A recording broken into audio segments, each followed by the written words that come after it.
warmed up here. I think everything's working okay. I'm running on two screens that are way too far apart, so it's always kind of sketch. I can see the chat though, and I see you guys. I know you can see me. Hope I'm in focus.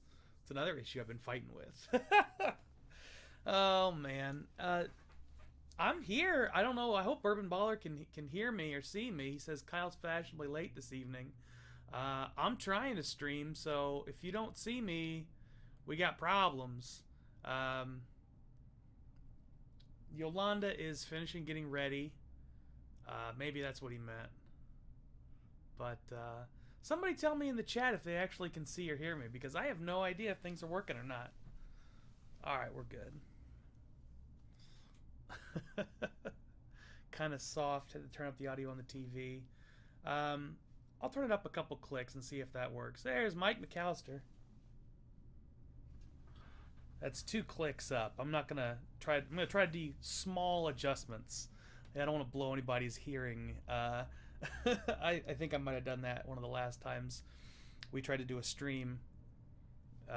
Tonight I've got, let's see, 1, 2, 3, 4, 5, 6, 7 sample bottles. I don't know if I'm gonna drink them all. I might just drink 4 or 5 of them. But it's a sample kill Sunday, but it's not Sunday anymore. It's Thursday. I'm not doing Thursday live streams. Sample kill Thursday, as the case may be, and you know, we're gonna see what happens. Man, I am having some problems with the streaming. It does not know what's happening. I mean, I think I've got more than one viewer based on what's going on in the chat. Oh well. You know what? I'm not that concerned about it. I'm putting this out there. If people are watching, they are. If they're not, they're not. I can see people talking in the chat, so I have full faith that somebody's paying attention. Yolanda's still finishing up. That's okay. I'm going to go ahead and tell you what the idea is tonight. Man, Bourbon Baller says he found 3 Pappy 15s at Bartell's for $70. What year? When did you find that? Because if you found that this year, I'm moving to wherever you are.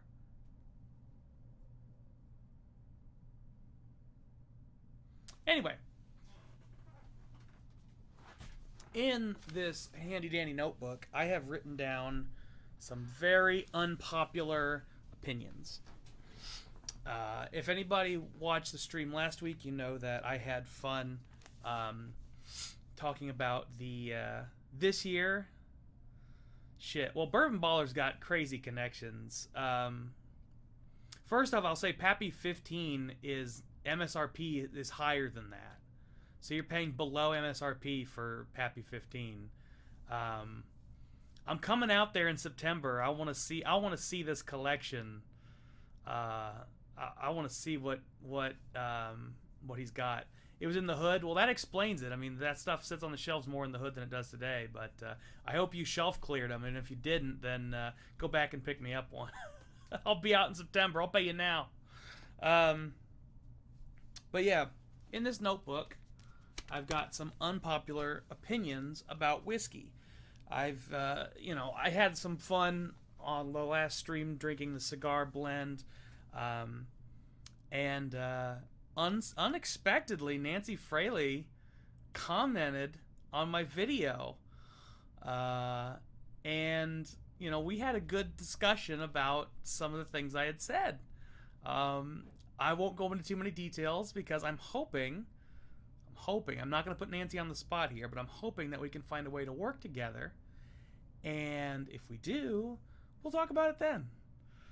But Nancy's good people. She is a queen of the whiskey industry. Nothing but respect for her, and I really appreciate the dialogue that she started. That was very unexpected, and it was a lot of fun. You could see Yolanda's hands were in the shot, and now the dog is sitting in the chair. I don't think you guys can see that, but she's a good girl. Anyway, so got some unpopular opinions. I kind of expect to piss some people off, honestly.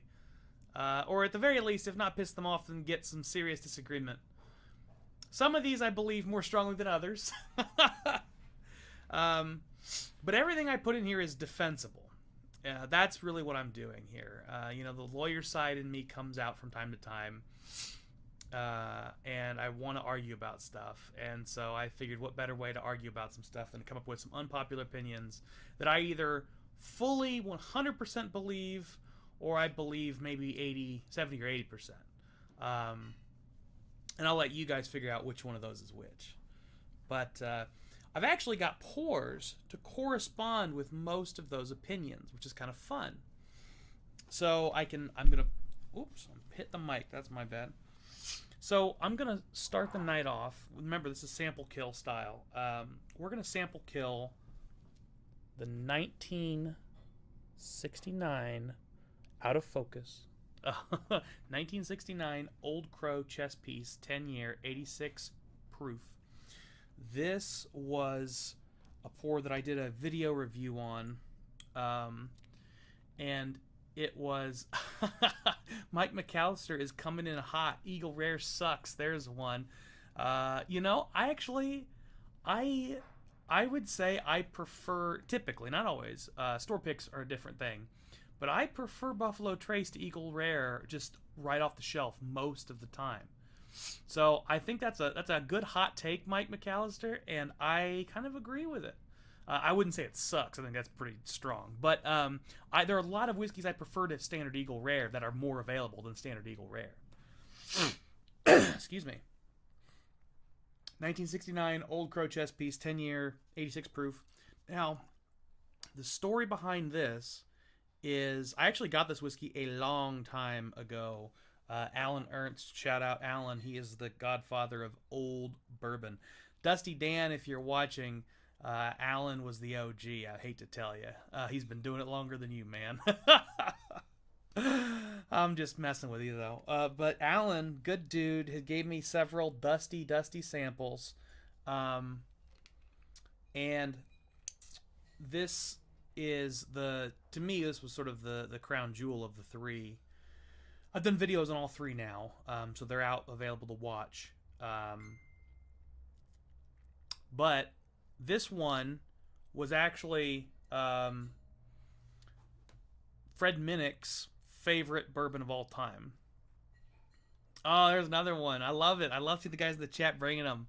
Trevor, McKenna 10 is not an award-winning whiskey, is my take on one.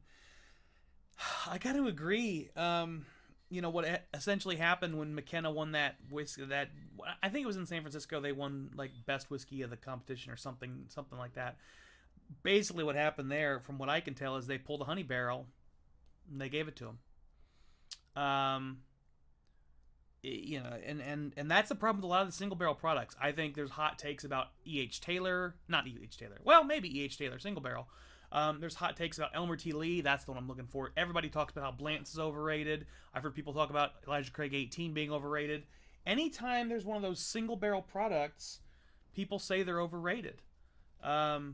Nate's posting links in the chat now. Uh-oh. Danger zone.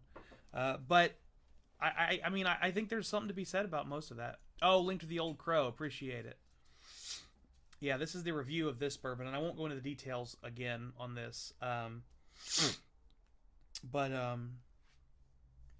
I think my first, Elmer is fantastic. I really like Elmer T. Lee, but a lot of people give it some hate. I think mainly because it used to be, it used to just be on the shelf. You could get, matter of fact, I saw some photos of a local liquor store where Elmer T. Lee was on the bottom shelf, just sitting there on the bottom shelf. And those photos were from I want to say 15 years ago. So not that long ago in the grand scheme of things, but it's just funny to see it. Today, though, let's talk about Dusty Bourbon. With apologies to Alan Ernst and Dusty Dan, old bourbon's not better. That's my first hot take. Old bourbon is not better. There are so many people out there that are chasing bourbon from the 70s, from the 60s. Hell, Dusty Dan opened a bourbon from before Prohibition. Yolanda's in the house. What's up, babe? Hi. How you doing? I'm good. Good. Lots of dirt on my face tonight. Oh yeah, lots of shiny dirt. Yep. So hot take is old bourbon is not better. Now, why do people chase it? I think there's a definite appeal to trying something that's like a piece of history. I think that's a fun experience. I'm happy to do it. I like trying different things. What? I'm glad I didn't wear that shirt that I said I was going to wear earlier. Oh, well. We literally would have been wearing the exact same thing. Well, I'm glad you're wearing this shirt because this shirt is one that was designed by Kyle T., an independent artist, friend of ours in Iowa. He has an Etsy shop. I think it's Urban Monsters, I believe. I don't know.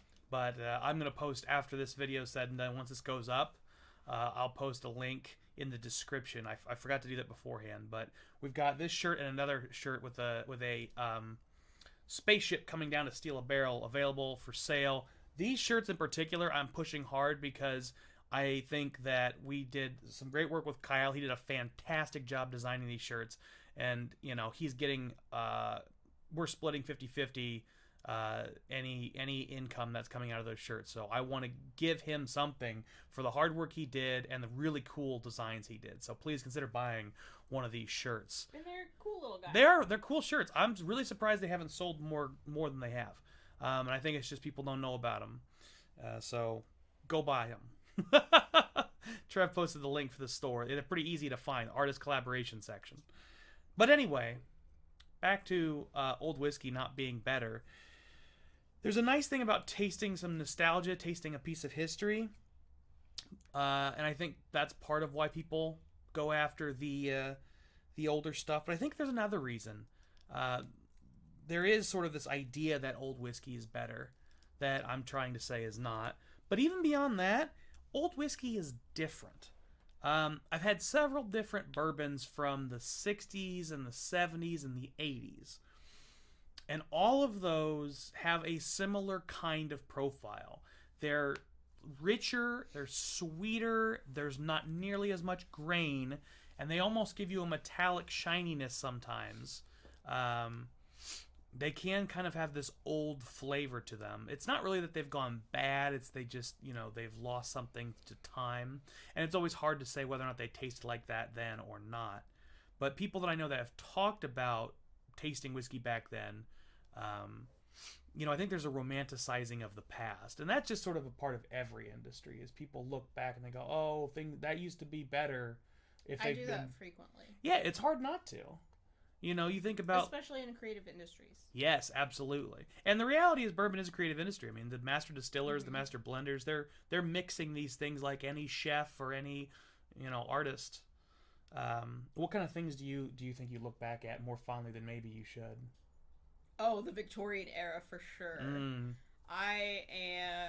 of my very first experiences in the professional world was at a Victorian museum as their graphic designer. And ever since then, I've been hooked. I love Victorian houses. I love Victorian dress. Granted, I'm not going to be that girl that is dressing in, a full corset, Victorian petticoats every day. Like, there are people out there like that, and that takes a lot of dedication. Oh, yeah, definitely. Especially since a lot of the garments they wear are hand-sewn. Like, no thank you. Yeah, that sounds like a lot. Can we have you scoot up a little bit? You do appear to be a little bit... You put my chair here. Well, no... I was trying to scoot you up, but this was here. I'm trying to make sure that she's in focus as well. But I think that's a really good point. Like, there's especially this solar... Oh. I was trying to get back to being comfortable. Well, my mouse is missing. Everything's going great, guys. So there's definitely this idea of, like, romanticizing specific periods. I think that's a big thing, for sure. There's so many things that could have killed you in the Victorian era. Like, it's not like, also, women's rights, and everything smelled terrible. Let's not forget that. Well, it depended if you lived in a city or the country, but yeah, sewage just went into the streets, right? And like I said, this is a beautiful whiskey. It smells delicious, it tastes very good, But if I pick this up off the shelf today, yeah, dropping off and spilling things has to be in a Drink Pro stream. That's true. For better or worse, that is kind of my brand, as being a mess. But yeah, if I pick this bourbon off the shelf today,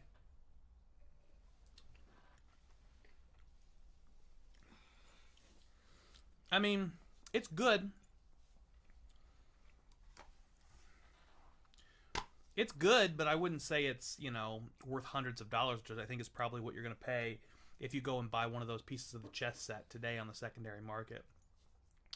I think the dog's going to get a sip there. Well, she won't, because it's a double dirty Gibson martini.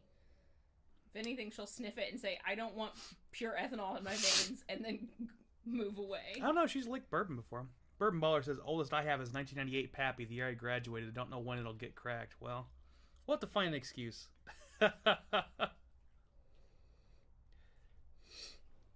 But, if I pick this off the shelf today, I would probably pay, I don't know, $80 maybe at most. Did you not finish all of your dinner in the kitchen?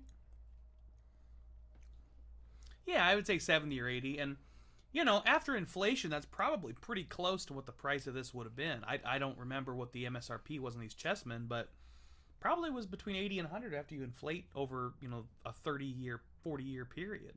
Nate, can you look that up, please? Yeah, somebody in the chat will find it for us. What the Nate's usually our what the MSRP Googler. The MSRP on the Old Crow Chessmen was. But I tell you right now, it was probably worth the MSRP, but people spend hundreds of dollars, and they're basically paying to, taste a piece of history. Or the other one that I was kind of getting to was it might just hit their palate right. There are other flavors. I mean, this is a lot more caramel forward. It's a lot more sugary sweet, like brown sugary sweet. $22. Yeah, 1.75 for 22. So probably like 50 or 60 bucks today. Bourbon Baller says, "What's up?" Hi, BB. But yeah, I mean, this is a fine pour. Don't get me wrong. I really like it a lot. But is it worth hundreds of dollars? No. And that actually, I was going to go in a little bit different order. I'll come back to valuing bourbon in general later on in the stream, because I think that's one of my points I really want to bring up. Is what value means in terms of whiskey, in specifically bourbon. So what makes it double dirty that you're drinking there? Well, it's a double Gibson. Oh, I see. It's a double dirty Gibson martini. Yeah. I see. There you go. I'm with you. All right, let's move on to my second opinion that will bother people. You're not going to change glasses? Good point. I did pull out. I have a bunch of glassware sitting just out of frame. She correctly points out that you did this for a reason, right? Yeah, thank you. All right. Oh, by the way, these are available in the store now with drinkpro.com. Dum dum, there you go. Extra olives? I go olives and cocktail onions. She puts cocktail onions in them. She goes hard. But I am a sucker for some olives, so I like me some olives. Now, this particular pour is a shout out Mark Goldman for this one. This is, it says E, but I wrote next to it what it actually is. Blonde Brothers 12. Old fangled nodder. The Blonde Brothers. Each his own, Nate. Nate's gonna throw some shade. He always does. That's a filthy martini. Yes, it is. Hence the name, Double Dirty. So, Old Fangled Nodder, it's a 12-year bourbon. It is MGP, which brings me to my second controversial opinion. MGP is overrated.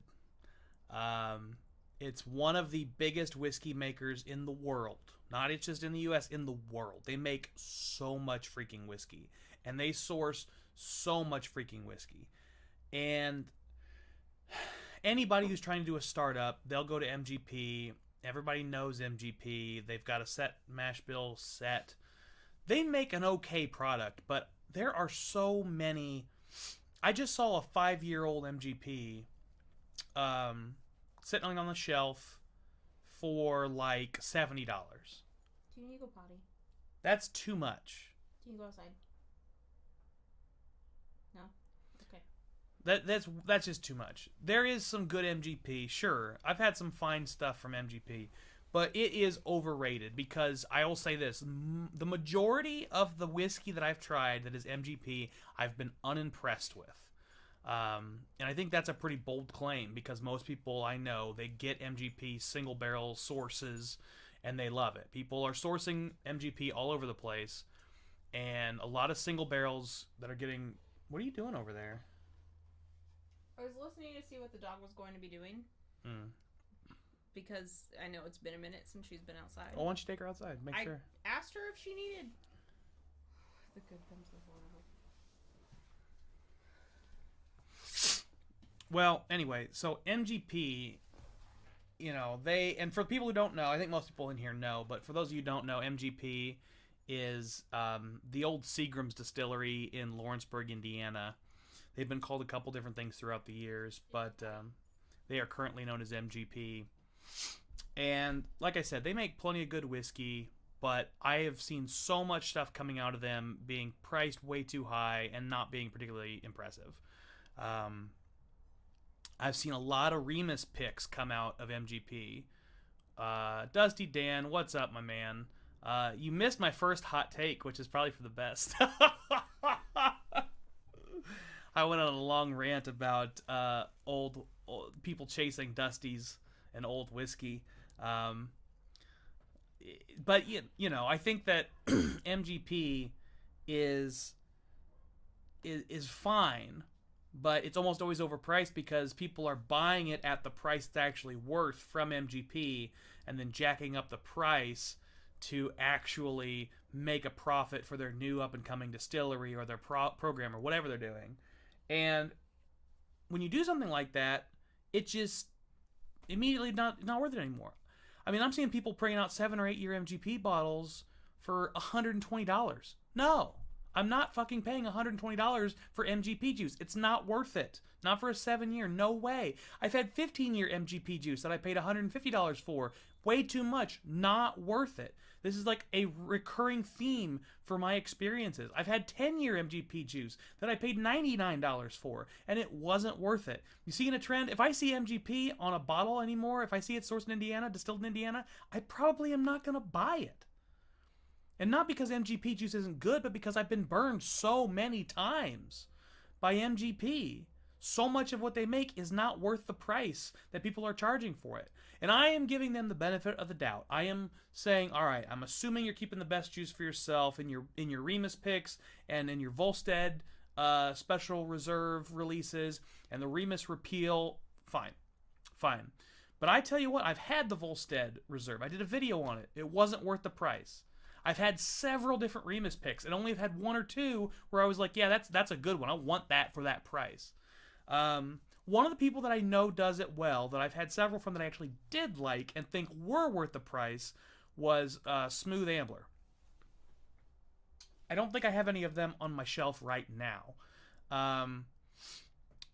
Smooth Ambler, they've been doing picks for a long time from MGP, but recently they've been doing a bunch of 5-year picks, and I've had several of those 5-year picks that hover around $50, and they're worth $50. I wouldn't say they're worth much more than that, but they're worth $50. Bourbon Baller says Calumet 14 and Sam Houston 14 were fantastic. So I have had a Sam Houston 14. I did not think it was very impressive. But what I do know about the Sam Houston 14 is that they were batch blends. Bourbon Baller is going to have to agree to disagree with me on this one, my man, because I did not like Calumet 14 or Sam Houston 14. I thought they were mediocre at best. The Sam Houston, I know what I was saying is they do batch blends, so I sort of chalked it up to the fact that maybe my particular batch, which was the Kentucky batch, wasn't particularly good. I've tasted the Indiana batch and I liked it better, but still feel like it was not worth it.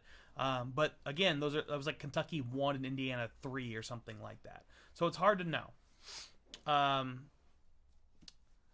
The Smooth Ambler's got the thumbs down. The Old Scout, that's the one. Trevor got them. He liked them. But yeah, I think, MGP has burned me so much. I do know they make good stuff. I've had good stuff from them. Like I've said, I bought some of their stuff, but if I see their stuff over about $70, I'm not gonna. I just have a really hard time unless I've tasted it. If I tasted it, then I might change my mind. Trevor says the Calumet 14 did good for him in a couple blinds. Well, and I think Trevor's bottle might have been the one I tried, so it might have opened up well. So maybe I'll have to give it another chance, and maybe Bourbon Baller and I will. I'll have to when I come out to. I'll tell you what, Bourbon Baller, when I come out to Seattle, maybe I can bring a Smooth Ambler that I think will change your mind. We'll do it blind. We'll try it blind and see if we can find it. Dusty Dan says, hey, Lady Drink Pro. Oh, hey. I was here earlier, but our dog needed assistance. I still haven't requested off for the wedding yet. So, Brandy, if you're watching, please remind me. You, remind me. Sam Houston was Barton. Also, hi, Brandy. That's a good point, Nate. I think the Sam Houston was Barton. Some of them, though. I don't know if all of the Sam Houstons were Barton. I have this sneaking suspicion that Sam Houston was different, sourced from different places. But I have to confirm that. But Bourbon Baller's game for our little taste test. We'll do something fun, my man. I look forward to it. Look forward to meeting you. This is the Old Fangled Nodder, like I was saying, 12-year-old pour. I like this one. This is one of the ones I like better than most. Wish I had a bottle of it. Shout out Mark again for the sample. This thing's a solid whiskey.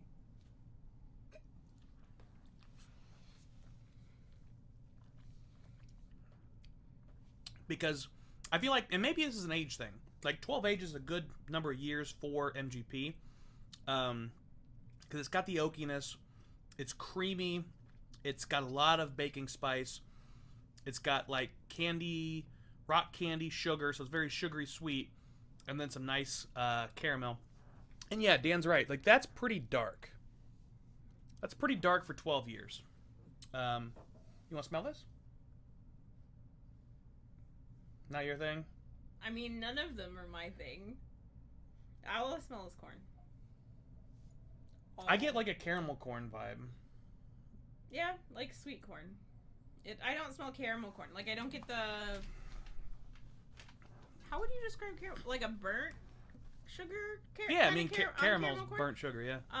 It's more of like a sweet corn. Like if you picked like a sweet corn cob. I can see that, but there's a creaminess that I'm pulling that's distinct.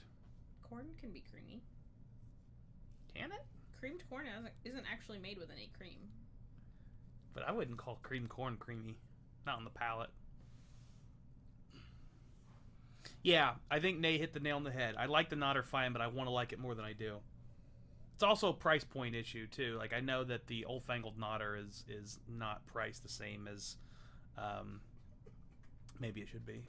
What? Sorry, she is literally standing on the Oh, vent. yeah. Our dog is underneath the computer with her face jammed up into... Her ears are flapping in the vent wind. She's trying to get that that good heat. Now that's all I can see. I can't... Hey, lay back down, you little weirdo. Stop jerkifying yourself. We always say she's making herself into dog jerky when she hovers over the vent, so she's jerkifying herself. Jerkying herself. All right. Let's do a really controversial one. Let's do one that's really gonna be just to bother some people, maybe. I mean, all of these are going to bother people. It's just a matter of who and the amounts. All right, so I've got two little half ounces left. This is a 2019 Baumburgers. This is a 2019 Shanks.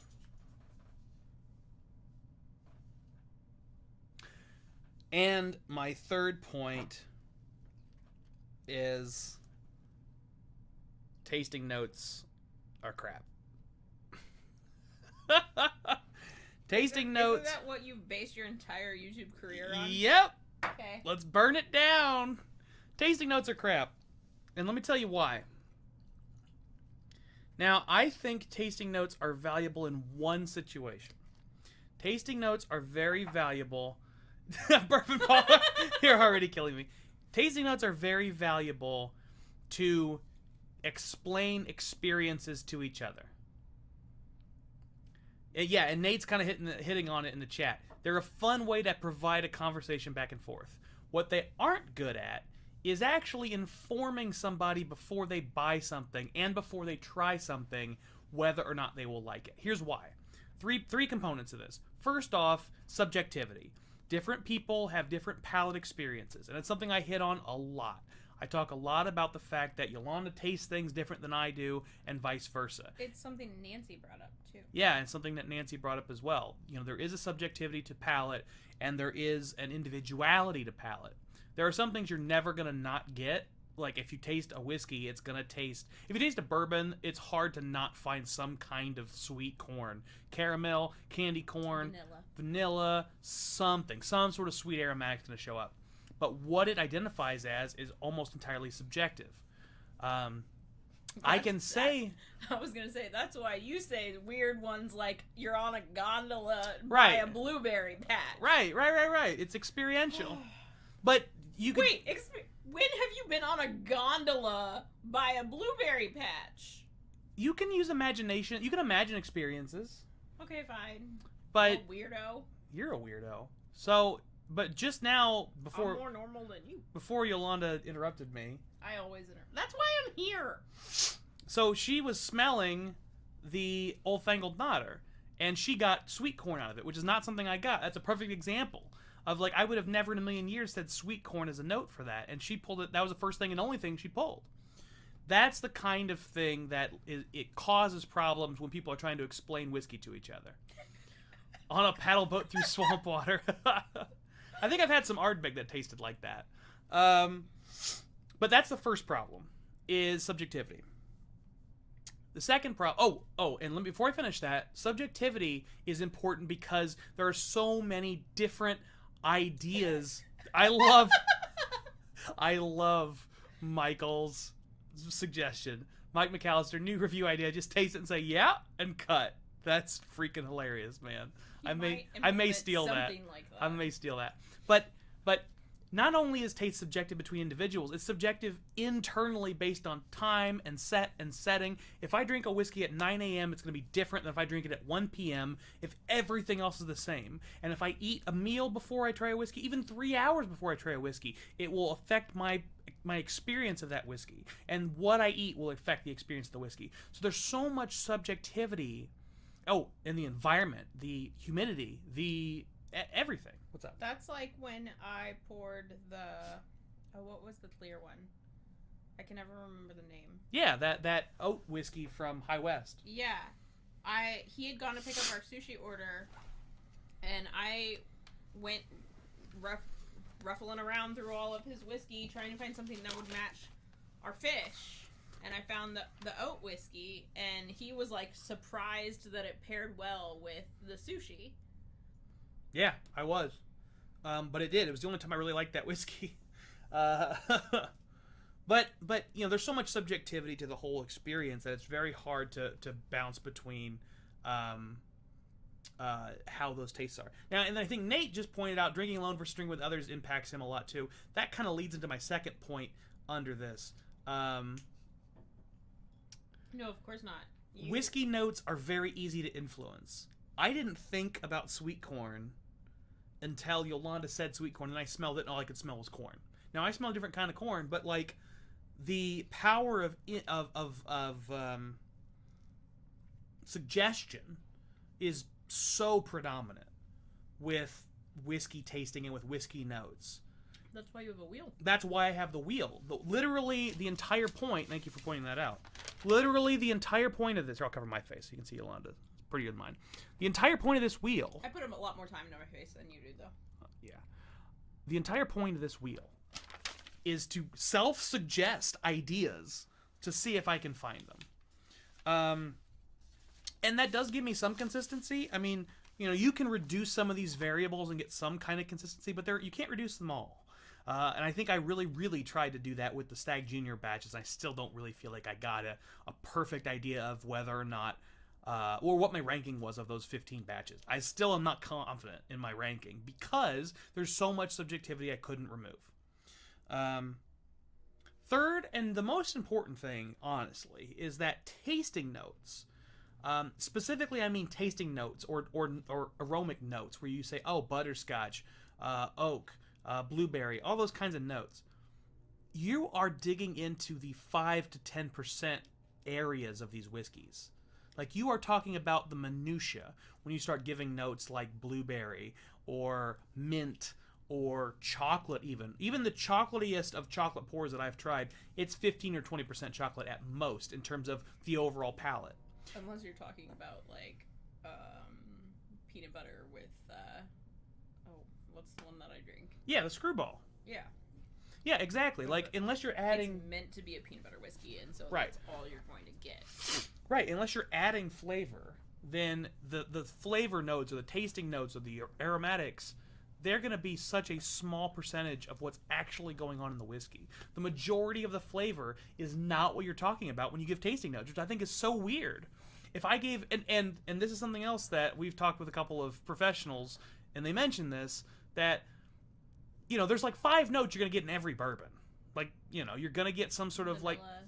Vanilla, a sweet aromatic. You're going to get some kind of oakiness or nuttiness if it's older. You know, you're going to get corn, and then you're going to get grain if it's a wheater, and rye spice if it's not. Like, all those notes show up in every single freaking bourbon. And so that's the 70%. Everything else is place space, but, you know, look at this. Now, there's a recommendation we can do, babe. Stop me dead in my tracks. Bourbon Baller, half Screwball, half Chambord, PB&J shot. We've got both of those. We may do that after the stream. Yeah, we can do that, or we can do that at the very. We'll close the stream down with that. Okay. Stick around. We're gonna do a PB&J shot after this is all said and done. After I'm done complaining, which is what I feel like I'm doing with all of this. I love that note, Trevor. Boy, it's sweet and it's good. It's got to be Buffalo Trace. That's right, but that's what I'm saying. Like, those are not detailed, nuanced tasting notes. And it kind of points to the reality that a lot of tasting notes are just, they're fun. It's interesting conversation. But this is not the holy Bible of flavor. It's not. You know, bourbon is bourbon. And there's a lot of fun to be had in that realm. But don't try to make it more than it is, or you're going to have a bad time, I think. Because if you start getting into too much detail and nuance, you're just going to chase the best thing you can get your hands on. And you lose enjoyment of lower level things. Like, we were talking about this with coffee. Mm-hmm. Like, if you start drinking the fanciest coffee all the time. We got some good coffee. Yeah, shout out Mike Halliday, who sent us some amazing coffee. That video is coming out in the next couple of days. But once you get used to that amazing coffee, you go back, you're like, this is garbage coffee now. It's so hard. Yeah. We had the last remnants of one of them today, and it was like, the day before we had some really not so great. Was it Starbucks? Yeah, it was Starbucks. If you're ever a sponsor, Starbucks, don't hate us, please. Not a sponsor. But the day before we had Starbucks, and it took me literally all day to drink the, like, carafe of Starbucks I had in my office. And then today I got a single cup of this excellent, amazing coffee, and it was gone in like 5 minutes, and it was sad. Yeah. And, you know, that's the kind of thing that can happen. If you get too lost at that 5 or 10% margin, it may become harder to enjoy the 80%. So now, after shitting on giving tasting notes, let me give you some tasting notes for the 2019 Shanks and the 2019 Bomberger. So the Shanks, I've done a video on these already, but I'm going to give you some more notes on this. Touched on awards are mostly BS, and that's... Oh, yeah, Mike McAllister. That's a great... Whiskey of the Year is horseshit, as they put it. Thank you, Mike McAllister, shouting that out. Yeah, awards are mostly BS. A lot of the whiskey awards are not really based on... well, first off, the most important thing, perhaps, is that most whiskey awards are based on pours that are self-selected by the distillers. Meaning, when, you know, McKenna 10 wins Whiskey of the Year in San Fran, it's because they picked a honey barrel, which is what I mentioned before. And yes, Dusty Dan, both of these are Michter's products. Oh, my face is itching. Yes, the Bombergers and the Shanks are both Michter's products. They're from their Legacy series. And both of those people were owners of the distillery at different points in its history. I talk about that a little, actually. I did a video on Bombergers and Shanks. Definitely worth checking out. It was from December of 2020. Because I go into the history a bit of Bombergers and Shanks as brands, and of Michter's as a brand, actually, because the history of Michter's is sort of interesting.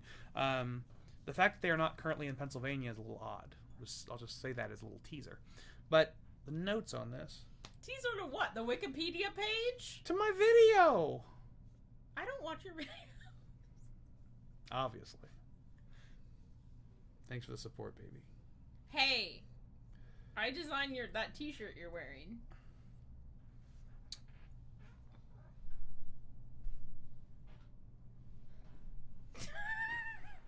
It's a good look, right?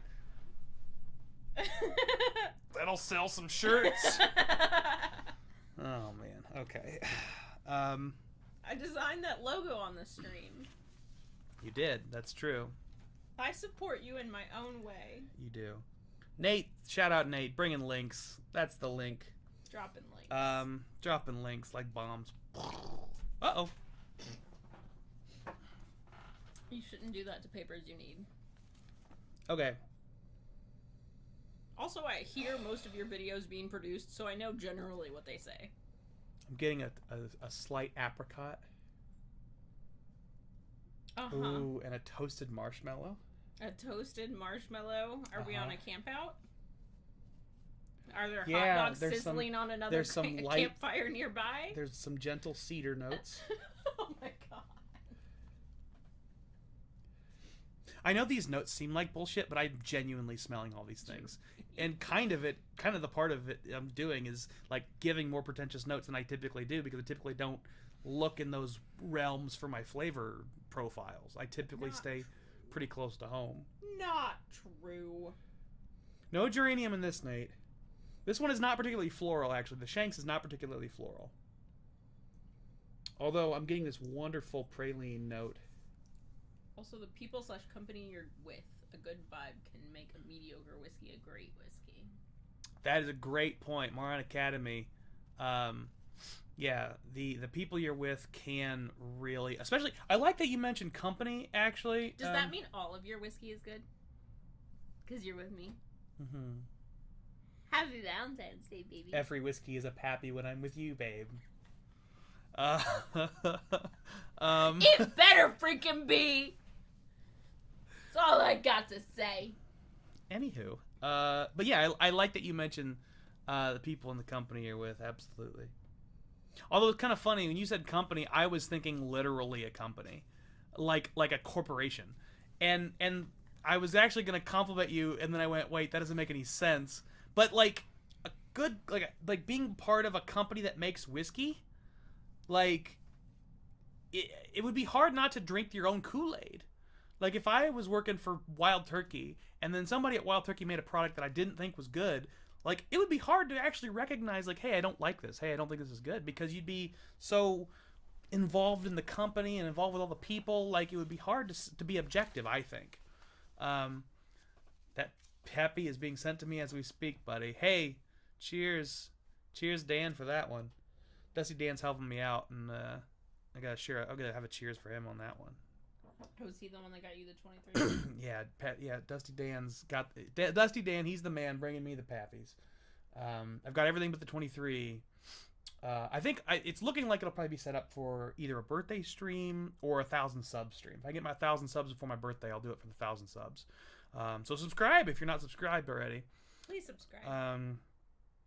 But it will help us out immensely. It really will. Nate, I'll be looking for my sample. The Masters Keep Toasted will be interesting. I'm very curious about it. I generally have a sort of, not a negative view of toasted whiskey, but it feels very like trendy. Brinf? What's Brinf? Brinf. There's no K. Brinf. Brinf. Bring me to Pappy.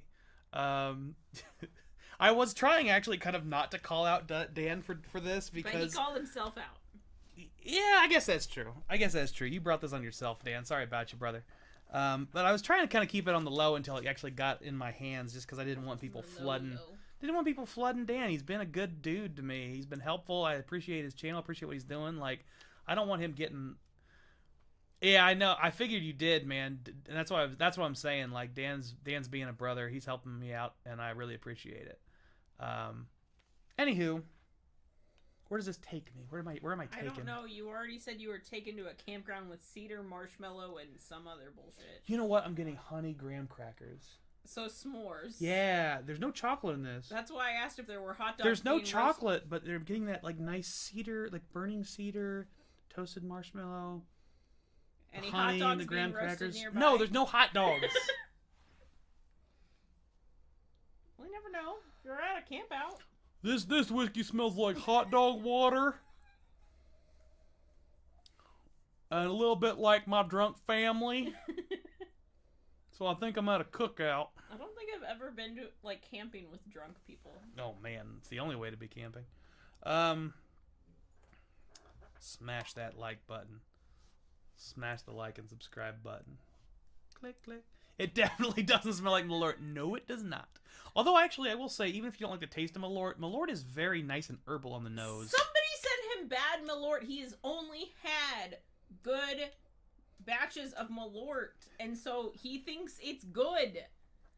It is not good. We need to get him some bad Malort. Yeah, tell me about it, Dan. Dan says people don't want to let go of the Pappy 23. You can get dusty samples easier than that. Oops. What I was saying before is I know I can do the same thing. I actually got several different Dusties, and earlier in the stream I killed the sample I had of the 69 Old Crow Chessman, and that was way easier to get than a 23. People do not want to let go of the 23s. No such thing. Bourbon Ball is a fan of your Malort. Oh! I mean, according to Kyle, there's no such thing as a bad There's Malort. black licorice in here. Ugh. This is the 19 Shanks. Oh, we've switched? No. Black licorice.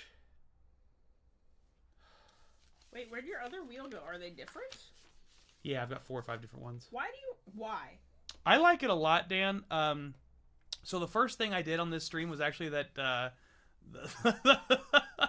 it's funny because your name is Dusty Dan. The first thing I did on the stream shit on old whiskey. was, well, I said that older bourbon isn't better, was my point. Is that it's different and there's history involved, but there's a lot of people that fetishize older bourbon thinking it's always better than newer bourbon, and my point was I don't think that's true. I think that the 1969 Old Crow Chessman is very good whiskey. It's a very good bourbon, but if you price inflate it compared to the other bourbons in the market today, I didn't feel like it was like a crazy value at the time. If you take those, like, and that's what I mean, like those same whiskeys priced up to today's marketplace would sell at the right price. And the processes were different, but the flavors were different. Now I haven't tried anything pre-prohibition like you have, Dan. So maybe there's a whole world that you can show me and open up my eyes. But up until I try something like that, I've had several Dusty bourbons that were very good, but nothing that told me this is better than anything I've ever seen made today. I've never had that experience yet. Somebody can always prove me wrong, though. I love being shown. I really do like being proven wrong, unless she does it. That's true. He hates when I prove him wrong, which is frequently. I frequently prove him incorrect. Okay. He hates me for it. So let's go ahead and taste this Shanks. I've been giving pretentious nosing notes on it the whole time.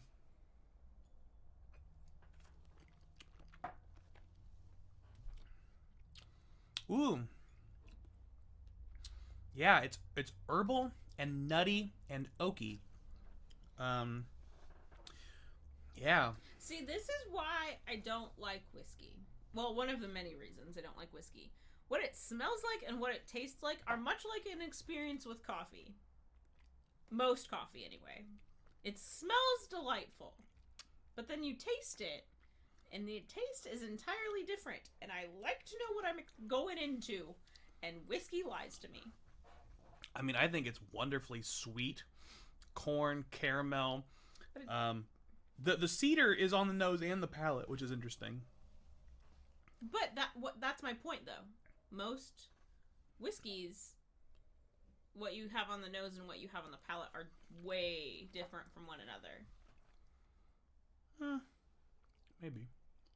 It was interesting that you had cedar both on the nose and in the palate because that doesn't happen very frequently. The marshmallow is definitely not on the palate. The toastedness is, and I think part of that's actually from the barrel process with these particular pours. They used some extra aged barrels for a portion of the blend that went into the Shanks and Baumburgers in 2019. I think that's what it was. I don't remember for sure. We'll move to the Baumburgers and see how it differs. First off, on the nose, this is way more sweet, like pancake syrup and maple syrup sweet. Like, smell that. I don't get a bunch of sweetness, but that might be because it's a blend. Well, also, you didn't just taste that. That's true. What do you? Give me it. Dusty Dan, I only have maybe 5 old bourbons in my top 20 of all time. I would say what we drink today is better, but some of those olds aren't far behind. I mean, I guess I get a maple vibe, but nothing that sticks out to me. I get chestnuts roasting over an open fire. Such bullshit. Jack Frost nipping at your nose. Yuletide carols, singing songs by a choir. Somebody's dressed up like an Eskimo in here. Everybody knows. You know Eskimos don't celebrate Christmas, right? Some turkey and some mistletoe. They really make this pour smell bright. Uh-huh. Mistletoe.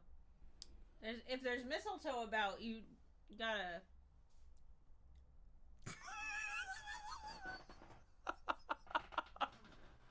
That face is worth 1,000 kisses. He's such an asshole. I hate you. I love you too, baby.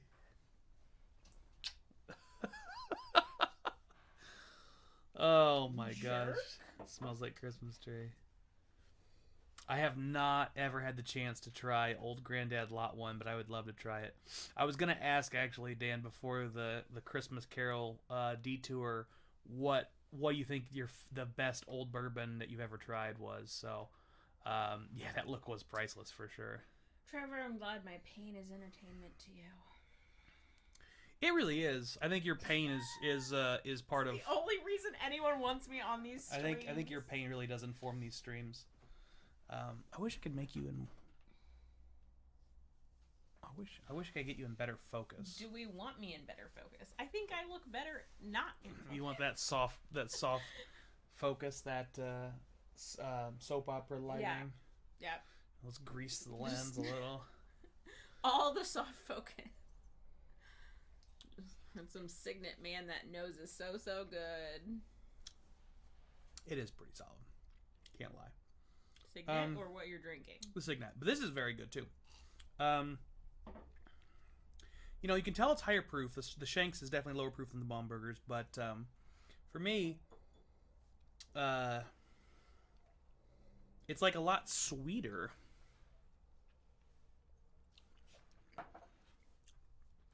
Shanks is still very creamy, which is kind of classic Michter's, and it's herbal. A little bit of like a simple syrup, like a light thin sweetness. But then the Baumburgers is just so much broader.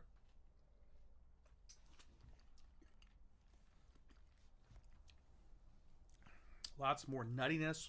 I get almonds. I get this like wide caramel sweetness. A lot more pepper on the palate, a lot more heat because it is higher proof. And the oakiness I like better. It's less astringent. But all those notes are bullshit. That was my third point in my controversial whiskey statements. Yeah, aren't you still on point 3? Yeah. Oh my god, you have so many. I have 6. We're halfway done, baby. Relax. Why don't your numbers go in order? Because I wrote them down freeform and I didn't want to write them again.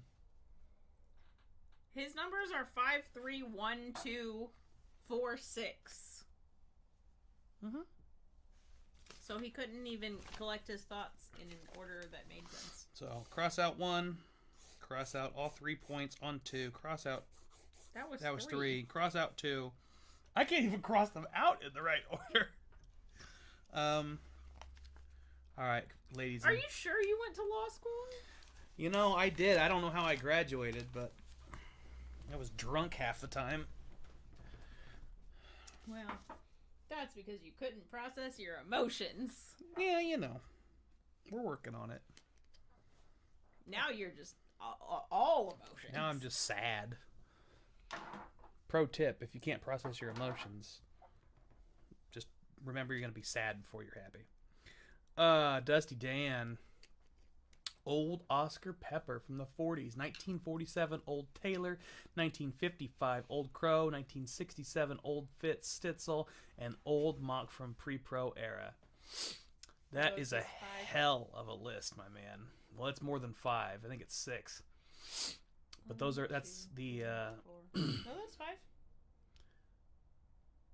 Okay, it is 5. I can't count.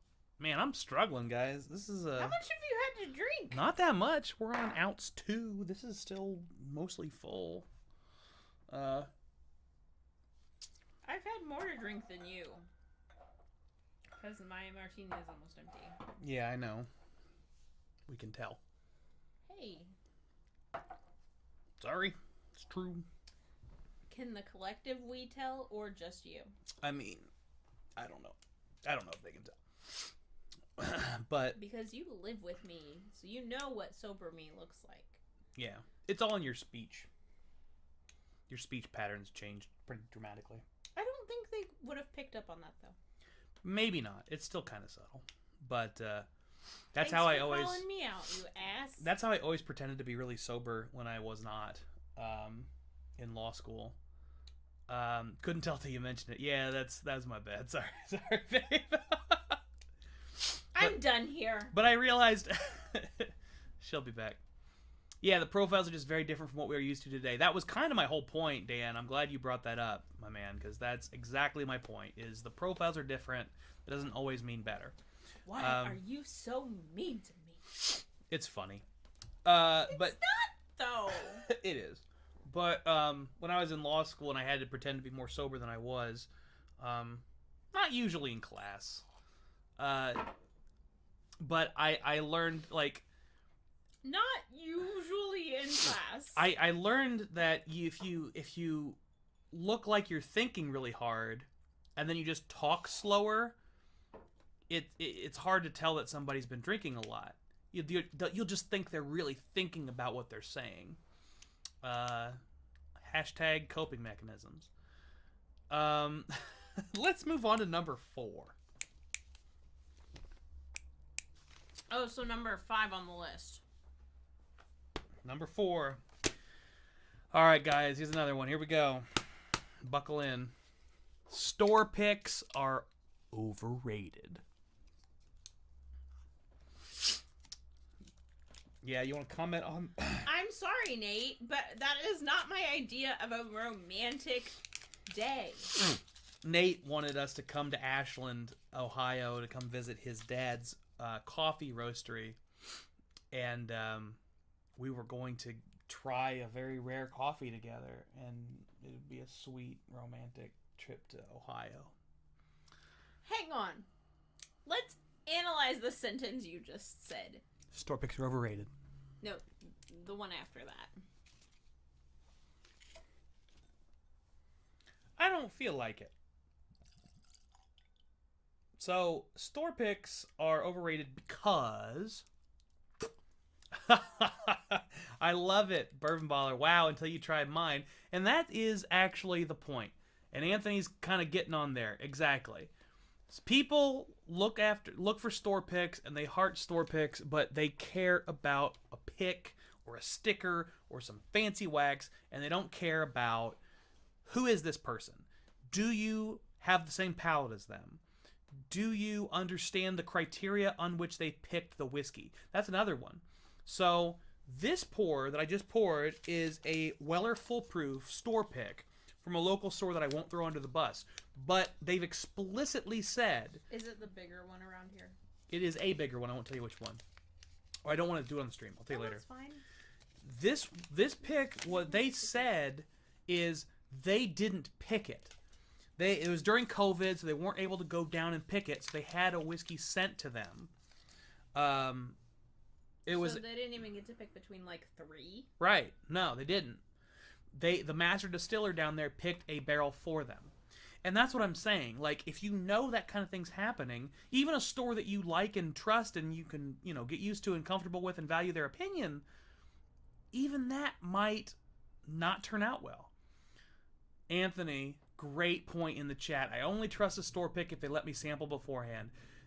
My new rule has been I want to sample stuff before I buy it when it comes to store picks. I like Vine and Table an awful lot. They've been really good to me. Shout out to Dave and Joseph at Vine and Table. Good guys. They have a place to try all their store picks before you buy them, and I think that's really important. Rural Inn does that too. Shout out to Ray and Vincent over there. They both are good folks, and they let you try things before you buy them. Yeah, Bourbon's Baller. So the tasting takes me about 4 hours. The nose, palate, and finish is very important. It has to be balanced. Absolutely. That balance is critical. It's critical to getting things where you want them to be. But yeah, understanding the store you're going to and whether or not you like their picks, it doesn't even necessarily mean they're a bad pick. But I think they're overrated because the hype is so built up around store picks. Not all of them are great. In fact, a lot of them are just okay from what I've had. What up? Good evening. Hey, Bruce Johnson. How you doing, my man? But a lot of store picks are they're just okay because either the store doesn't agree with your own palate or they had a limited choice and they didn't really care for the one they went with. I've had that before too. Bigger stores have a lot of leverage. I've been to a couple different stores where they told me that they basically had to go down to a distillery, do this whole store pick process, and they tried the barrels that were offered. They said, we don't like any of these. We don't want any of these. You guys got anything else you're willing to let us try? Because we don't like any of these. Some places, like, what up? The mash bill is in the house. Working 2 chats. You and Rock Got Review. Appreciate you being here, Stanley. The Stanley Memorial Chair is in use. Oh, there it is. Do we need to get a plaque for it? I thought about it, honestly. I thought it'd be freaking hilarious to get a plaque. It says the Stanley Wagner Memorial Chair. But I've been a part of those conversations with big liquor stores who are able to throw their weight around and say, I don't want any of these. Can you get us something else or we're done? It's a satisfying sound. It's a good sound. But that's harder for some of the smaller guys to do. So I've seen small stores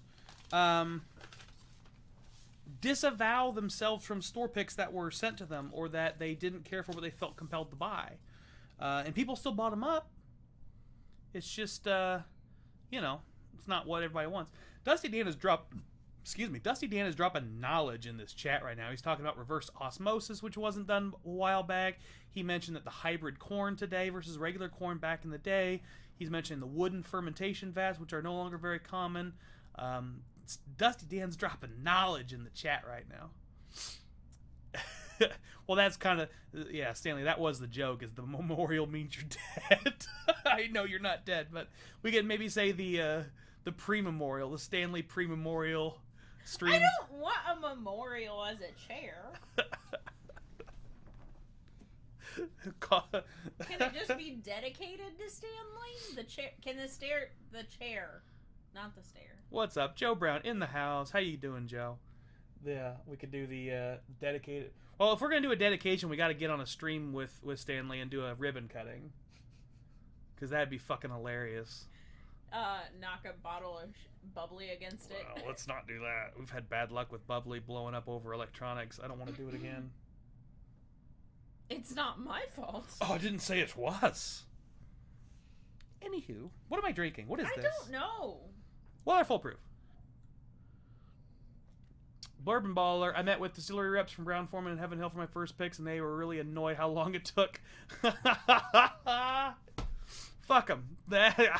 Take your time, my man. Take your time, my man. You gotta make sure you get what you want. Sazerac reps were understanding. That doesn't surprise me. They, BT has been doing enough of this that they have it really down to a really smooth system. I'm a little surprised that Brown Forman and Heaven Hill were annoyed by it. Have you done any turkey? Any Russell Reserve picks, Bourbon Baller? Because My understanding is Turkey is a little bit more chill, so they might have been cool about it. Why are you so squinty? Huh? Your eyes are so small. There you go. My eyes are very dry. I have something called a marginal tear film, which I feel like I look like a serial killer when I do this. Right now, yeah. But before you were like... My eyes are so squinty. And the big bags under them are really vibrant when I have my eyes fully open. You can see how little sleep I get. I don't ever sleep. I just wait. Okay. If I die in my sleep, he's the killer. This will haunt your dreams. I didn't say not to blink. Oh, I'm blinking at a normal rate for me. That's why I squint, so I don't have to blink just as much. get back on with the chat, please, you creepy motherfucker.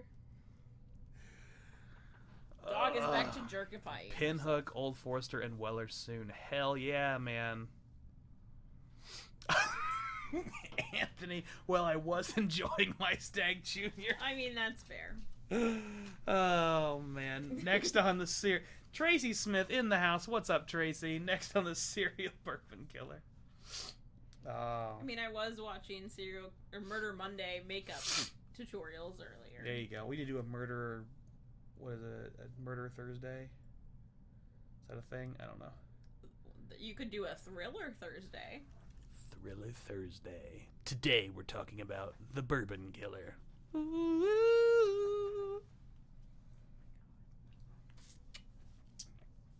Nate and Trevor want you, Dusty Dan, and Stanley to do blinds together. We can do that. Calling Stanley and Dusty Dan to the front. Stanley and Dusty Dan to the front, please. If you guys are willing to get together and do a three-way call, let's do some freaking tasting. Bourbon thruple. Yeah, bourbon thruple. I don't know what Trevor was trying to say, but I'm pretty sure it wasn't that. Trevor, you should delete that one-word mistake just for posterity, my man, because I know that wasn't what you were trying to type. And it might be a racial slur. It's the bald head that makes him look serial killer vibes. There you go, buddy.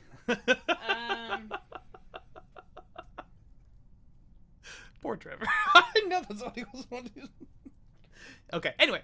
First he killed the bourbon, then he killed his co-host. Next, the viewers. You guys are next. So Oreo lives. Oreo lives in the end. Oreo makes it. She's underneath my table staring at us like, what the hell are you two doing? It's kind of funny. And very cute. She's very judgy. I do sell the serial killer vibe very well. I think it's because of my cold, dead smile. All right. This is a very delicious. You're never getting laid again. That's a shame. I'm really you wanted kids too. I don't know how that's gonna work. I'm really enjoying this Weller Foolproof. This is good stuff. And if you've made it this far, this is why. I'm really surprised, honestly, because when I first tried this, I did not care for it. But it's performing admirably. Some things need to open up. Yeah. They all said they're in, so. Perfect. We'll make it work. We'll reach out. Those two are both pretty active on Instagram, so we'll set up something. Actually, I think Dan has my phone number. Yeah, just shoot me a text or something, man. We'll make it work. Did we get to the last of the points you wanted to make? We're on point 4 of 6. All right. Thank you, Anthony, for keeping me on track, because somebody has to. And yes, that is a fruit rubber band around my hand. Nate says, hour in, we're talking about getting laid. We're ahead of schedule. That's fair. Not wrong. Number 5. I am drinking Old Carter American Batch number 1. Now, before I tell you what my 5th point is, the 6th one's really a bonus point. And maybe my most controversial statement. How can it be a bonus point if they're all unpopular opinions? He says, I got you, kid. Appreciate it, brother. Because I don't have a whiskey to pair with it, is why. I will blind pour you a whiskey to pair with it. Well, I'm going to have leftovers that I'm going to want to drink. I don't know. I think they like when I pick blinds for you. That is true, but in the middle of a stream is difficult because most of my bourbon is in here. Yeah, but you have an I'll awful lot send of bourbon in Yolanda our my kitchen. digits and we can set something up. Yeah, have your people call my people, Stanley. You have an awful lot of bourbon in the kitchen. Yeah. But, so, this is the American number 1. Are you done Definite, with 4 yet? definite cherry cola vibes. No, it's sitting there. I'm done with talking about number 4. Definite cherry cola vibes, which was something that we had some good conversations about with Mr. Heavy Bourbon on Instagram, Dan Kidd. He loves this stuff. He gave me a sample of it when he brought the bottles over here, and we had a good old drunken time. But it's very beautiful, nice cherry cola on the palate, or on the nose. Let's taste it. Ah, splashed it, got in my nose. That's not how you drink bourbon.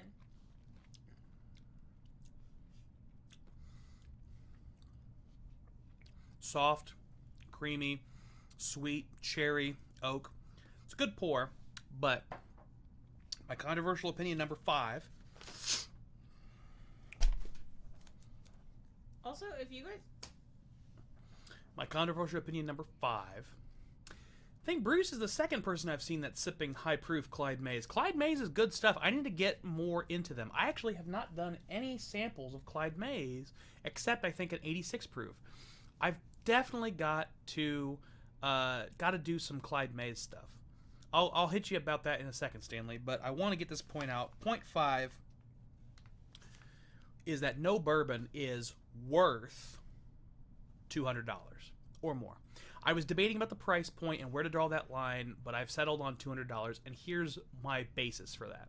When I'm talking about worth, I'm not talking about rarity, and I'm not talking about the value of the resources going into the whiskey, because I know that those can jack the prices way, way up, and that's even kind of ignoring the issue of value being a labor theory of value versus a fiat theory of market theory of value, where value is determined based on what people are willing to pay for it, which is the capitalistic model versus the communistic model of value being something from the Marx theory of capital, where capital is based on the value of labor, and then therefore the value of a good is based on the value of the labor that went into the good. Ignoring all of that, and ignoring the price of things that went into bourbons, I'm saying, is this twice as good as is a $40 whiskey twice as good as a $20 whiskey? Is an $80 whiskey twice as good as a $40 whiskey? With that mentality, I've never in my entire life had a bourbon that I thought was worth $200 when you regress it backwards like that. I've had amazing whiskeys, but they were always 50, 75, 100% better than yeah, Stanley, nerd. I love talking about nerdy shit. I could do it all day. He is a tax attorney. Yeah, I am a tax attorney by trade, so I can really nerd out about finance or economics or all that stuff. But I've never had... Particularly monetary value. That's true. Monetary policy is a very interesting subject. But I've never had a bourbon where I was like, this is 20 times better than a Wild Turkey 101. I've had some that were probably 10 times better, which would put it right under 200 around here. We get cheap turkey. But we're a lot closer to the source than a lot of people. Very true. But I think that the pricing on whiskey is not about how good it is. And that's why I said no whiskey is worth $200. Because people always ask me, well, is it worth that price? It depends. Subjective. It's subjective. It's what are you willing to pay for it? Is it worth it to me? That's usually how I answer that question.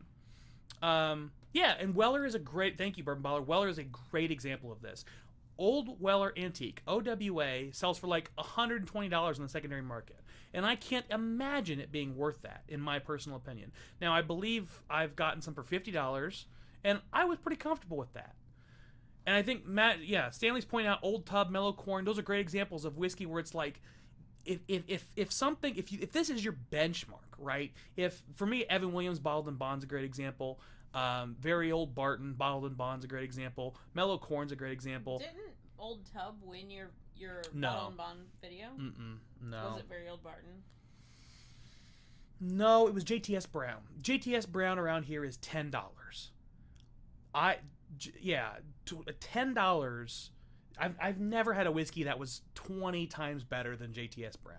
Never. I've had some that were very, very, very good. I've had amazing whiskeys. I've had incredibly generous people. And you know what? Maybe Dusty Dan's Pappy 23 will be 20 times better than JTS Brown. I don't know yet. I haven't tried every whiskey in the world, but I just can't imagine a whiskey being worth $200 in that perspective. What is it about? It's about rarity, and it's about what you're willing to pay for it, and what your personal valuation is. So when people ask me, well, is it worth $200? Is it worth $100? I always go on, is it worth that much money to me? Is it worth it based on my economics? And my economics are not, I will be the first to admit, they're not solely based on is it X times better than the lower value bottles. Randy brings up a very good point that you should talk about. Why don't you go ahead and read it? Randy says, $120 is my point of diminishing returns where taste isn't worth it. Beyond that, it's not a drinker, it's a story I have to be willing to buy. Very, very good point, Randy. For me, if it gets over $100, there's got to be a specific reason I'm buying it. And I think that's kind of where Randy's going. Like after 120, it's there's something else to it. There's a story, there's an experience. Like I'll probably buy a very good bottle of whiskey. Absolutely. I mean, Bourbon Baller's been drinking because he's turned on the caps lock. But yeah, I mean, I have had very good luck with. I'll reference Fine and Table again because they've been very good to me. They do not charge secondary on their allocated bottles. They put them in a case and do a weekly drawing. I think it's a great way to do it. Yeah, and like Randy said, if you have a story behind it, I'll definitely buy a fancy bottle for Jeremy's wedding when we go out there. And maybe I'll be buying one from Bourbon Baller if he's got any in the back, because I'm coming out to see you, my man, for my cousin's wedding where I'm the best man and I got to run the bachelor party. So maybe you can help me out? I don't know. Again, coworkers who are watching, or you tomorrow, remind me to take that time off, please. Yes. Someone. Yeah, we'll make sure that happens. Kyle T, if you're watching, please remind me. But yeah, actually, perfect point by Nate. Yeah, the $200 is a greater percentage of income for other people than is for me. Our buddy Rick, he is not buying $100 bottles. Maybe we can find out, my man. I look forward to finding out. You have until September to throw something in the back for him. Yeah, we'll make something work. I hate when people say the proof and the price go hand in hand. There's no $90 proof worth $120, but if it's $120, it's worth more. I totally agree. That's a pet peeve of mine too, Stanley. Angel's Cast Strength is Bourbon Baller's giving a thumbs up. I haven't tried that one yet. I actually bought a bottle of that for a patron, but I have not tried it yet. But yeah, one of my favorites. I've got it right here, and I will preface this by saying I think this particular barrel was a very good one. Elijah Craig 18. I got a really good barrel of it, 49.90, that has been fan-damn-tastic, honestly. I've had this a couple different times. This was by far the best one of these that I've tried. And, it's sitting at 45%, and people are always like, oh, I wish it was higher proof. I understand why you're used to Elijah Craig barrel proof and you want that experience from this, but to me, this is perfectly balanced. I wouldn't have this any other way. It's not always about high proof. Sometimes it's about something else. You're looking for something else. And for me, this is experientially a very good bottle. Are we on to point 5? That was 0.5. No bourbons with $200. And this is, Old Carter is all their stuff I think retails at $200. I think that's the set MSRP, maybe even higher. And, I've got their barrelhead on my wall. Like, I like their stuff a lot. And Mark and Sherry are wonderful people. But my point is that the reason their whiskey is $200 is not because it's 10 or 20 times better than a $10 or $20 bottle. Wait. It's for other reasons. It's about rarity. It's about the blends and the exclusivity. It's about the care and craft that went into it. It's about being small batched and locally produced in Louisville. There's a lot of other elements to it. But this is a beautiful whiskey. I really like this a lot. What do you smell on that?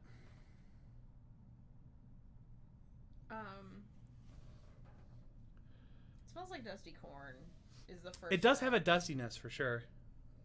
I get like a cherry note. Do you get any cherries in that? It's a blend, so probably not.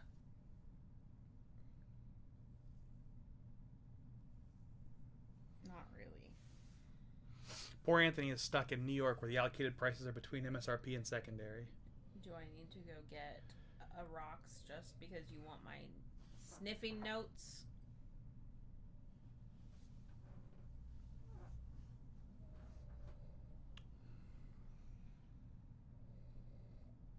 This is a very high proof whiskey, but I really like it. I still don't smell cherries.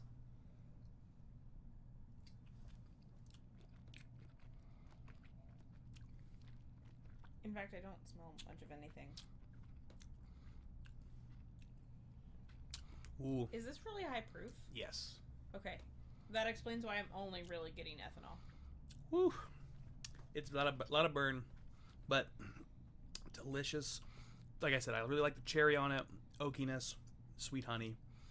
Good stuff. Good stuff. I could see honeysuckle. Yeah, there's the There's honeysuckle. Like a floral. Mm-hmm. Trevor says electric barrel proof.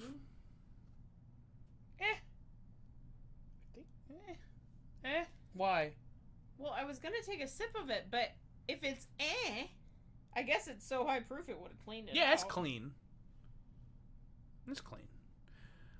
Nate says, I think GTS 2019 maybe one. Do we trust him to say it's clean? It's clean. Trust me.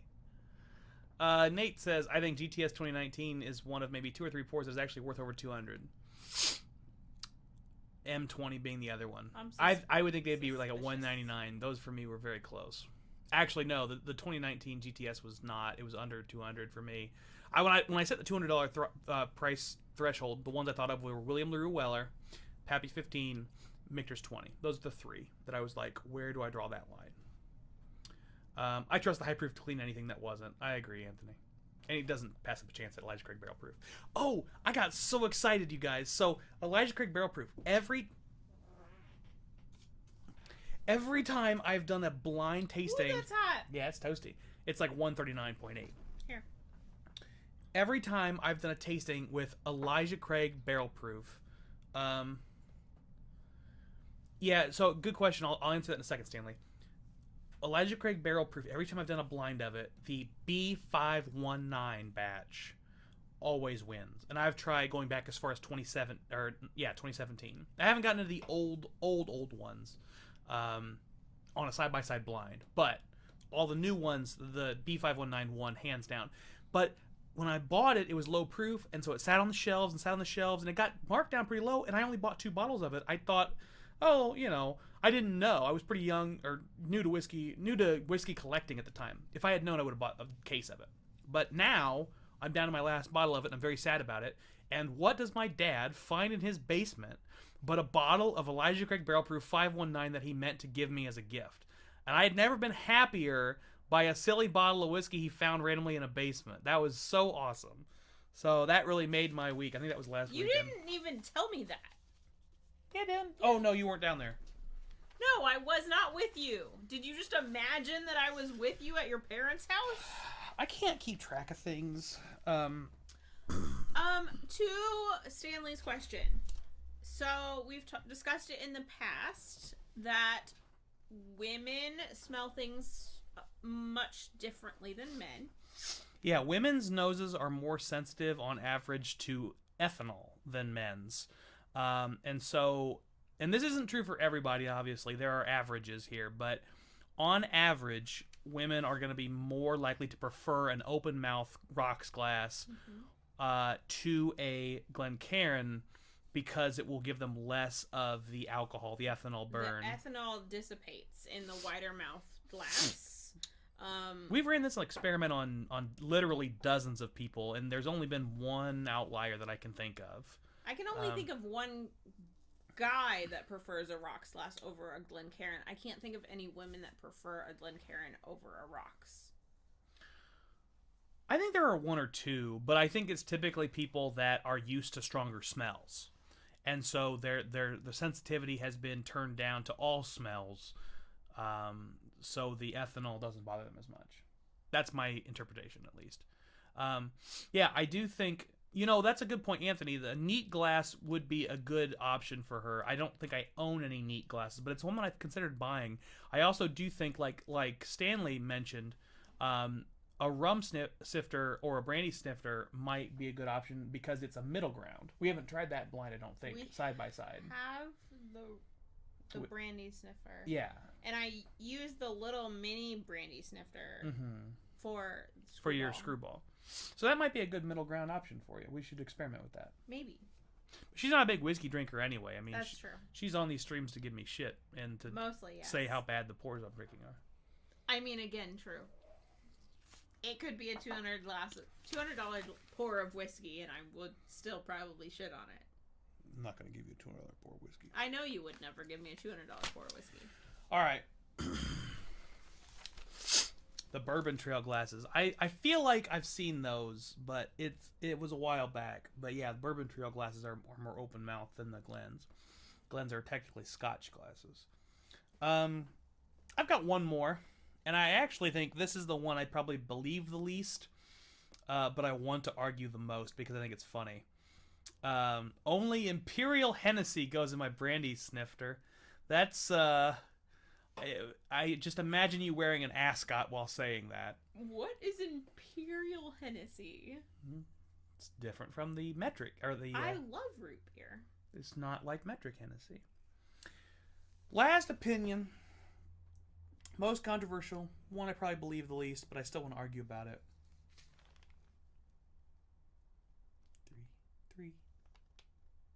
Three. It's actually 6. I don't know why I'm doing 3s.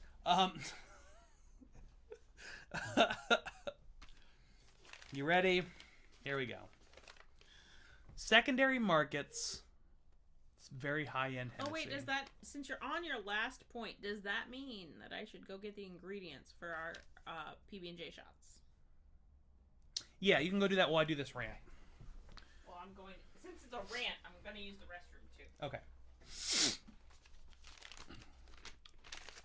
Here we go. 6th and final point. The secondary marketplace is good for the long-term life of whiskey. Now, my gut reaction when I wrote those words down was to cringe. I didn't want to believe what I was writing. But when I thought about it, I figured out there's a really good argument here to say that the secondary marketplace is providing a service in whiskey that's actually important. And let me tell you why. The bourbon in particular, the bourbon boom, has a huge supply-demand issue. There is so much more demand than there is supply. But MSRPs and stores first off get blacklisted when they charge secondary pricing. Even if they're trying to adjust the marketplace, they have a hard time with blacklisting. I know there's 21st Amendment Liquors here in Indianapolis is basically blacklisted in the bourbon community because they charge full secondary and sometimes above secondary in store for things like Pappy Van Winkle. It's hard for me to hate on them because they are responding to the market forces, but it leaves a bad taste in the mouths of a lot of people. And people that would otherwise buy store picks or, keep a whiskey company in business, keep a liquor store in business, aren't going to go there. So there has to be another way for the market forces to put those whiskeys in the hands of people that actually want to pay the going rate. Something else happens when that occurs. So first off, the rare whiskeys become a lot rarer and they're much harder to find. And that naturally will dissuade people from seeking them out. If you can never find Pappy and you want Pappy, then you're not gonna try them. You're not gonna keep hunting after a while. You're gonna give up and you're gonna leave and you're gonna reduce the number of people trying to find the whiskey.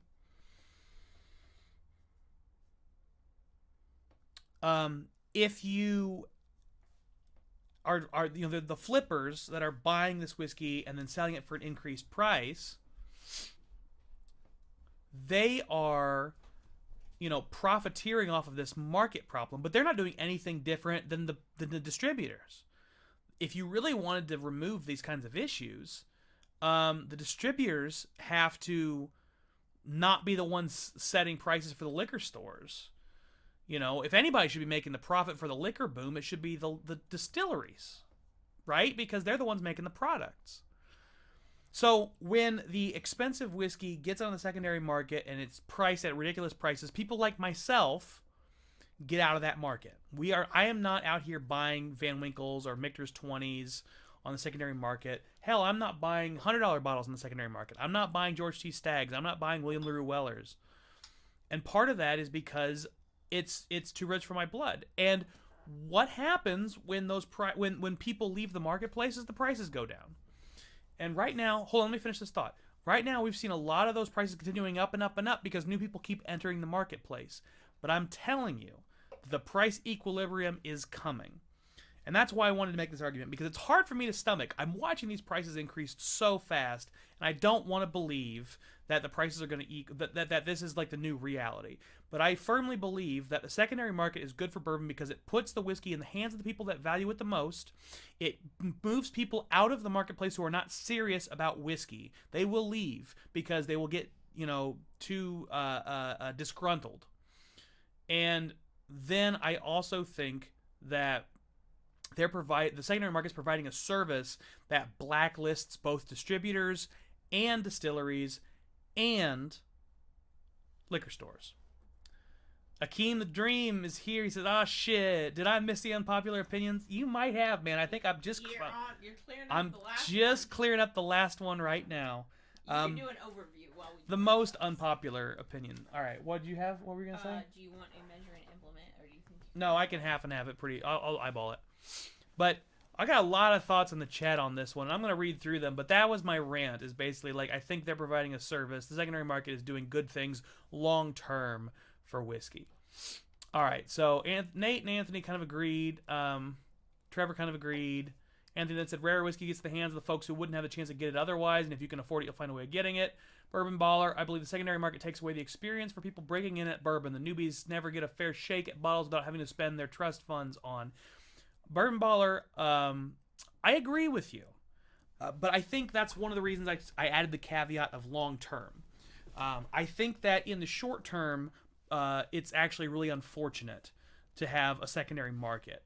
But I do think that what the secondary market will do over time is shrink the pool of whiskey chasers and bourbon chasers.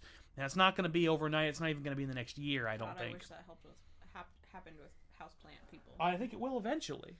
I think in the next 5 or 10 years, I expect things to shrink back to something a little bit normal. And history suggests that we're going to see a shrinkage in the bourbon market. It is unfortunate for newbies, but that's also part of why I'm saying the role of the secondary market is different from the storefront, because Bourbon Baller is operating as a storefront. And I think the storefronts, getting whiskeys in the hands of people who want to try them, that is your specialty. Right, that is the work of a good store, is finding ways to get whiskey to people who want to drink it and open those bottles. Secondary market has a role. I really truly believe it does. As annoying as it is sometimes to me, it has a role. But I think the role of the storefronts is to be the allocator based on preference. There's an allocator based on price. That's the open market. The allocator based on preference and on customer knowledge and on relationships. That's the storefront. I wanted to address them in line. Randy said, I agree as well, but would like to be excluded from it and get mine at MSRP. I totally understand that, Randy, and that's why we got to have good relationships with store owners. Like, good relationships with store owners are the way to avoid the secondary market. And popping bottles at the shop. Like, if somebody thinks you're going to sell on secondary, they might not want to sell it to you. But if you sit there and you pop a bottle and, you share a pour with Bourbon Baller at his store, I bet he'll feel a lot less sketchy about selling you something rare. That's what I'll do, at least. You're the worst. Yeah, the limit one per is a good system often. Nate's being an asshole. Well, It's his brand. I love Nate saying that about Akeem. That's funny. She didn't know about shrinkage. 5-10 years, we will have Pappy on the shelf. I don't think Pappy's ever going back on the shelf, but I think you'll have Pappy in the same places that you might have BTAC, or even maybe a little bit lower, maybe like the same places you have, let's say like the Old Fitzgerald decanters or the Parker's Heritage Heavy Char. Those are just sort of like in this middle ground of rarity. I think those will become more common, and the Pappies will sit where those things sit today. Let's see what else. Oh, for sure, after that long, especially now, all the distilleries have upped their production. Exactly, Akeem. Yeah, the distilleries have started responding to these market forces because they don't feel like they can charge a secondary. So what can they do to make things work? Increase the supply. Supply side is a hard thing to do with bourbon, but they can do it. Bourbon Baller, Washington, they are placing bans on some secondary stores for allocations, BTEC, Heaven Hill, because of price gouging. I love to see that. I really do, because I think that, like I said before, the role of the store has to be getting this whiskey to people who actually want to drink it, and that's hard to do. Wait, secondary stores? Yeah, there are stores that are charging secondary prices. Oh, okay. We have one. Akeem like says, that "Yo, here. Trevor, let me know whatever you want to get that sample." Gotta go live on IG. I'm watching the TV with the chat on. All right. Good to see you, Stanley. Appreciate it, my man. Bye, Stan. I always pop at the shop, or if it's busy, I come back later. I think that's smart to do, Akeem. Nate says, everything is cyclical. There will be a ceiling to all of this, but while patiently or impatiently wait, I'm happy there is still great bottles sitting on the shelf. Yeah, and that's the other thing, too, is there's a lot of good whiskey sitting on the shelves. How have the secondary prices helped micros that we see popping up? I think what Randy's talking about is the micro distilleries, and part of the reason that I think it's helpful for them is sort of twofold. First off, when everything that's coming from the big boys, that's their best stuff, is too expensive, people are gonna look for cheaper alternatives, and that gives micros a chance to shine because they can say, hey, look, this isn't gonna be your $150, $200 pour, but it's still really good stuff. I also think the other thing is that a rising tide raises all boats. That's not the saying, but it's close enough.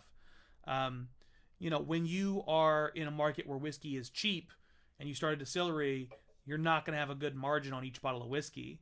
Whereas now, you're going to get those, higher prices. You can charge $50 or $60 for a bottle. That might be $30 or $40 in a down market. And so your profit margins will be high enough that you can reinvest in your micro distillery and start making even better products and make more of them and really grow your business quickly. So I think it's actually very good for micros.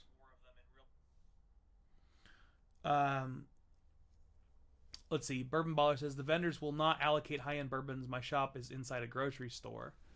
I always get the big boys for MSRP. Well, I'm really glad you do, Bourbon Baller, but pretty much nobody else can. It's only because you're a store owner, I think. Or you really just have all the right connections. Because he's a manager. He's not the owner. Well, whatever role that Bourbon Baller is playing at his store, I would be willing to bet that's why he's getting the big boys for MSRP, because I know literally nobody except store managers who are getting big boys for MSRP. That's how you do it, is you manage a liquor store. Who are you taking? Oh, you want... Okay, is that for me? Mm-hmm. Yeah. I'm not going to do that. Boo. Oh, wait, you'll buy? Maybe I will do that. Yeah, I can probably do that. Akeem, Bourbon Ballers in Washington State. Nate says... Nate says he won't take Yolanda to McDonald's. I knew he was talking. I couldn't interrupt him. But then I got a side eye for interrupting him with his own fucking stream.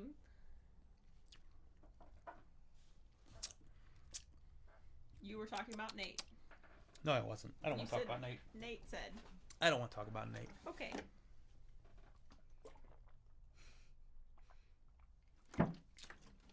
Ugh. Nate says, it helped bring awareness to bourbon, in my opinion. Now society now loves the buzzword craft. Craft distilleries probably have as good a chance as ever to afford to survive. I think that's absolutely true. Craft distilleries have benefited from the bourbon boom because people are willing to take risks that maybe in the past they wouldn't have taken because they would have just picked up the bottle of Elmer T. Lee and been happy. Love you too, Nate. That's my 6 points. That's what I got. I've got more whiskey to drink, but those are my 6 points. I think that controversial you could opinions. do a final rundown. Of what? All your points. You want to do them? I can't read your serial killer writing. Try it. Oh, should I do them in the order in which he said them, or the order in which he wrote them? Dealer's choice. Well, Tell him what I said, Yolanda. Crafted in small batches. No bourbon is worth $200.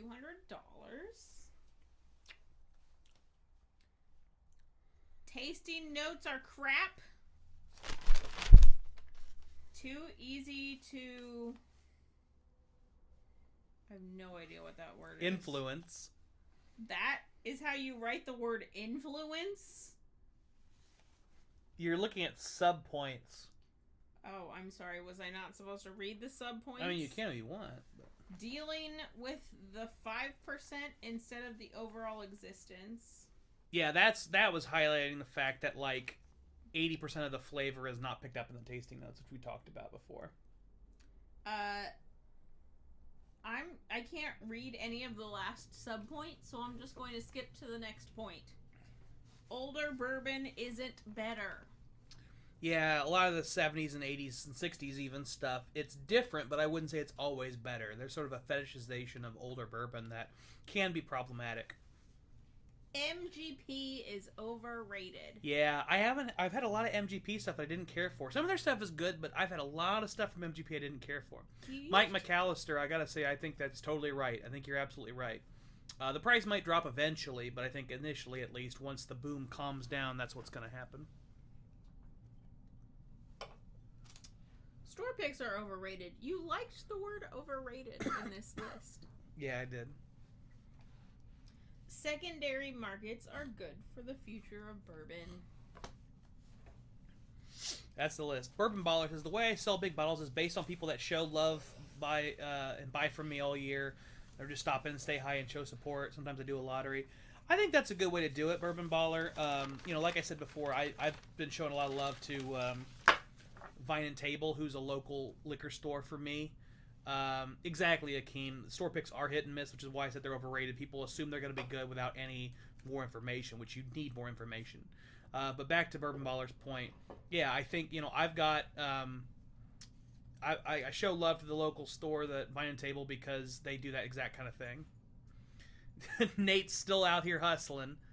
No bourbon worth $300. Anthony picks a different number, but I feel you absolutely. There's a certain price point where you're just like, it's not worth it. It's never going to be 10 or 20 times better than. He must have missed the previous. Oh, I think he's writing it all down. Oh. He's going through them all.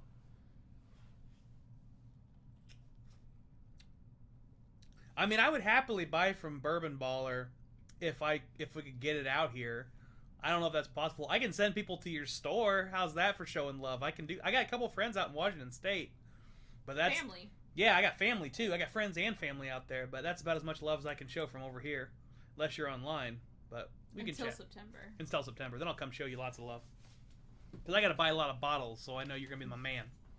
A lot of bottles, because you're the host of a bachelor party. All right.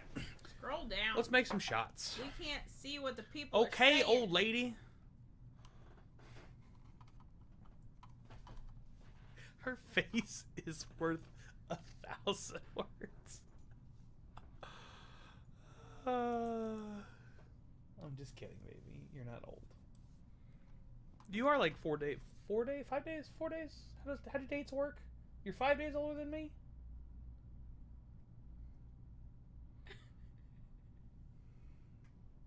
You're an ass. If looks could kill, you ain't joking, Anthony. All right. So this was suggested by the Bourbon Baller. We're gonna do. I don't know if these are supposed to be shots. He said shots. He called them shots. Yes, okay. He said Habsies makes great shots.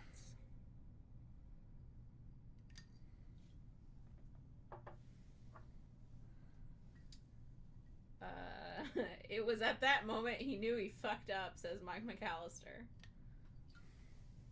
I should know, but I don't always. Yeah, people, no, he fucks people up. out here. He fucks up a lot. I appreciate the wrenches giving people the links. Yeah, join me on the Patreon. Show me some love. I got tons of merch out there. I've got, you can help me support with Venmo or PayPal. The Drink Pro on either one. So, Akeem asks what we're doing. Right now we're doing half Screwball, half Chambord. According to Bourbon Baller, it tastes just like a PB&J. Wow, that was a pretty big Chambord on my shot. It was brought up earlier when we were talking about tasting notes. Screwball is intentionally meant to only have peanut butter, so you're not going... it's only going to taste like peanut butter. There's not going to be any other tasting note to it. All right, peanut butter and jelly. Here we go. Cheers. Cheers.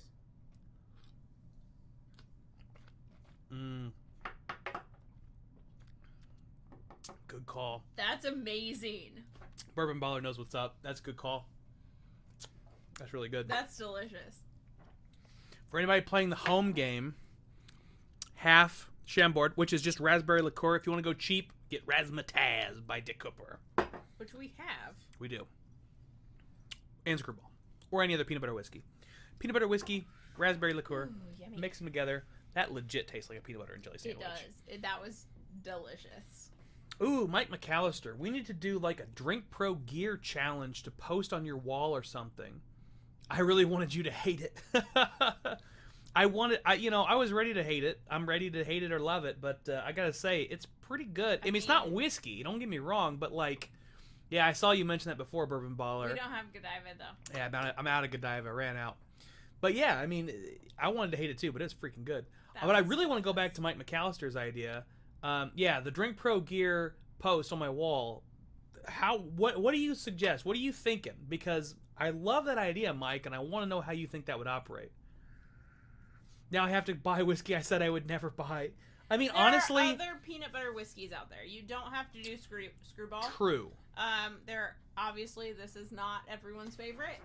It's just cheap, and I like it, and it's the only whiskey that I like. But honestly, to have a bottle of that in the house to be able to make that shot is worth cocktails. it. For that shot, it's worth it. Well, and you've made I made a good butter cup martini with it. Yeah, and that's kind of based on what Bourbon Baller says. Mm-hmm. It was Godiva, Screwball. It was basically like a combination between he's a bartender. I gotcha. It was sort of a combination between that peanut butter cup shot that Bourbon Baller suggests and a White Russian. It was like mixing those together and basically made like a peanut butter martini. It was pretty solid. Peanut butter cup martini. And it was delicious. Oh, yeah. Screwball is good for, desserts. So anything dessert. I would love... You could make a reduction with it and pour it over cheesecake. That's what I would want to do. Why have we not done that yet? Cheesecake's my favorite dessert. Literally my favorite dessert. Bourbon Baller needs a shop here in Indy, says Randy. Yeah, he really does, man. Bourbon Baller, I guess you're just gonna have to move here and set up shop. I like this idea, Mike. I need to get more people buying this merch, though. Because right now I have had pretty much only patrons that buy the merch. So get to the drinkpro.com, buy some merch. Once we get people buying more merch, I'll definitely do that, Mike. For what it is, Screwball is the best PB whiskey. Some of the others, Johnny Come Latelys, are not as good. Squirrel. Why does it say squirrel? We've had some controversy over this channel and Screwball. One of my former coworkers said, I don't remember what he said, but he wanted to fight me through Facebook over Screwball. So there are other peanut butter whiskeys out there that people feel very strongly about, but we like Screwball here. Nate says, so I'm still waiting on the merch with simply the triangle logo. Ha ha ha. I'm wearing it. He's wearing it. I'm literally wearing it. It's in the shop. Wait, is it in the shop? If it's not in the shop, I will put it in the shop. It's been designed, Nate. And this is a comfortable shirt. I gotta say, I really like this. It's been designed. I like this. It's up to him as to whether or not it's been put in the shop. I like this more than I...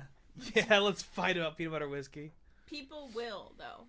You don't understand it, Keem. People will fight you about peanut butter whiskey, and it's ridiculous because they will fight about everything.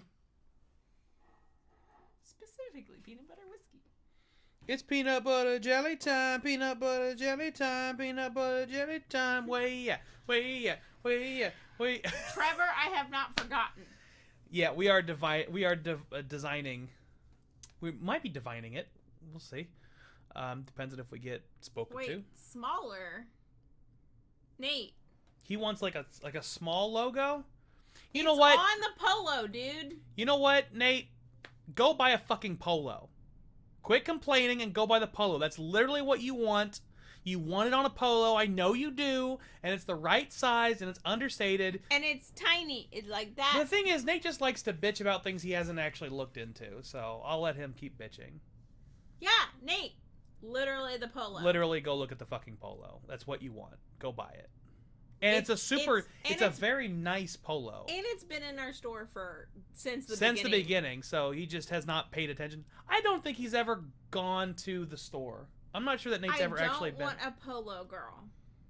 Well, then you send us a design and we'll fucking make it for you, since you're such a prima donna now. Back to Trevor's Corn Daddy shirt. It's on the books.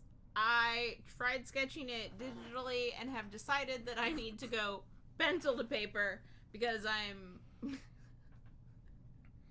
She's having a problem with the Corn Daddy shirt, which is actually being designed. I really want to know what Trevor's wife is going to say when he puts on the Feed Me Whiskey Corn Daddy shirt.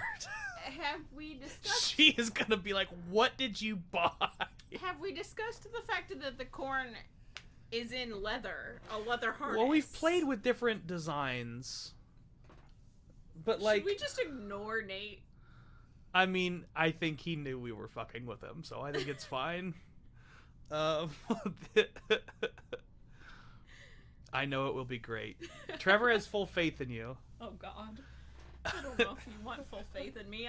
I'm not as clever enough to design this guy. That's not. Nate says yes. Ignore me. That's his kink, actually, is being ignored. That's why he keeps talking to me. I can't wait for her reaction to a Corn Daddy shirt too. It'll be entertaining. Record it for you and the boys chat. What I call the boys chat. Yes, God. Mike McAllister. It is kind of a subtle nod to BDSM. It's a tip of the cap. Honestly, it's not like in your face, but it's but the corn cob was wearing a harness in my first sketch. Yeah, I think like a leather jacket would be a good. That's a lot more complicated than a leather harness. We can work on it. We can iterate. We can circle back. Can I see your sketch? You can. It's mostly dicks, but. I mean, if you want to put a Dick Corn Daddy shirt in your store, Trevor's saying weird shit, Mike. I knew Trevor would get a laugh out of it. I mean, I love that Trevor is also like, I can't wait to see her reaction because she is gonna have a reaction, man. Trevor, can you please record that for the boys chat? What I call the boys chat, which is you, Nate, and chat. We've named it the admin chat because they're my admins on the streams. Fine. But farmers are into stuff you can't imagine. I'm done. I'm out. Tracy said Kink Corn Daddy. Oh, this shirt's gonna get traction, I'm telling you. I'm telling you, this is a winner. You got it, Tracy. You got it. Oh man. The kink community is a strong one. And the crossover with whiskey is potent. The crossover to whiskey from everything is potent and it's confusing. I think that's supposed to say Kink Corn Daddy, not Lick Corn Daddy. Well, we'll link it once we can. Now you got me self-conscious about my eyes. Feed me whiskey, Corn Daddy. And that's where the joke all came about. It is how it came about. Another shirt that will be coming at some point, which all depends on my pencil to paper, is Oreo carrying a whiskey bottle. And, oh, okay. And oh man, your vision is so bad and these are so dirty. This is so hard to... No. Oh, here, take them back. My eyes hurt now. In my notes, I called the Oreo carrying a whiskey bottle whiskey business. I like that. I don't know why I called it whiskey business, but I did. And that is literally on my computer. It's in the work. That's what I'm telling you. It's in the works. What are your V-Day plans? Do a series, The Great Adventures of King Corn Daddy.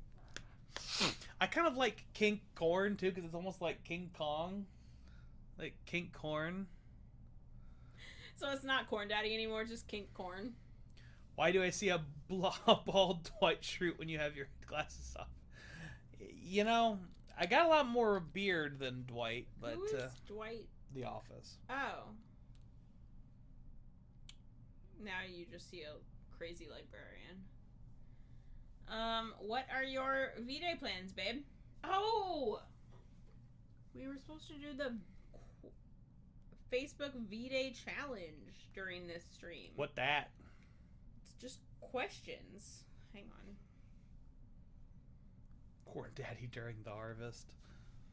Oh man, now we're just getting creepy. Not that we weren't creepy before. Let me see if I can find it. This person posts literally so much. Casey, King Corn Daddy taking on the evil secondary market lord. Are you talking to me? What am I anti? Am I anti? Wait, what are you talking about, Nate? Nate's on one, and I don't know what he's on. But I think Casey, we've revised it, so King Corn Daddy is now KCD. I think it's a great suggestion, Mike, because it's a nice shorthand. KCD. Can we just call him Casey? Yeah, sure. Casey and the Sunshine Corn. Casey and the Sunshine Corn. Do a little dance, make a little love. Let me see. Drink corn tonight. Drink corn tonight. Yeah, yeah. Oh, Yolanda said, yeah, Kyle, what are you doing for... Oh, I see. Yeah, she was going to surprise me, and it didn't pan out. And I was going to surprise her, and it didn't pan out. So we both kind of fucked up. But we'll figure something fun out. I bought some champagne that's fancy and expensive. We'll drink that. Actually, I'm going to make breakfast. I think that's my plan right now for Valentine's Day. Is I'm going to make some breakfast. And Did you just ruin a surprise that I should have... It wasn't really going to be a surprise, but, like... I found specific pairings for the champagne that will go well with breakfast. It's because I talked with Joseph about what would pair well with it. All right. So this is the Facebook #Valentine Challenge. It's about sharing your story because Valentine's Day is coming. What is this one? Oh, this Weller Foolproof has gotten good, guys. All right, go ahead. How did you guys meet? The first time? It just says, how did you guys meet? I'll go with the second time. We reconnected on Valentine's Day a few years back.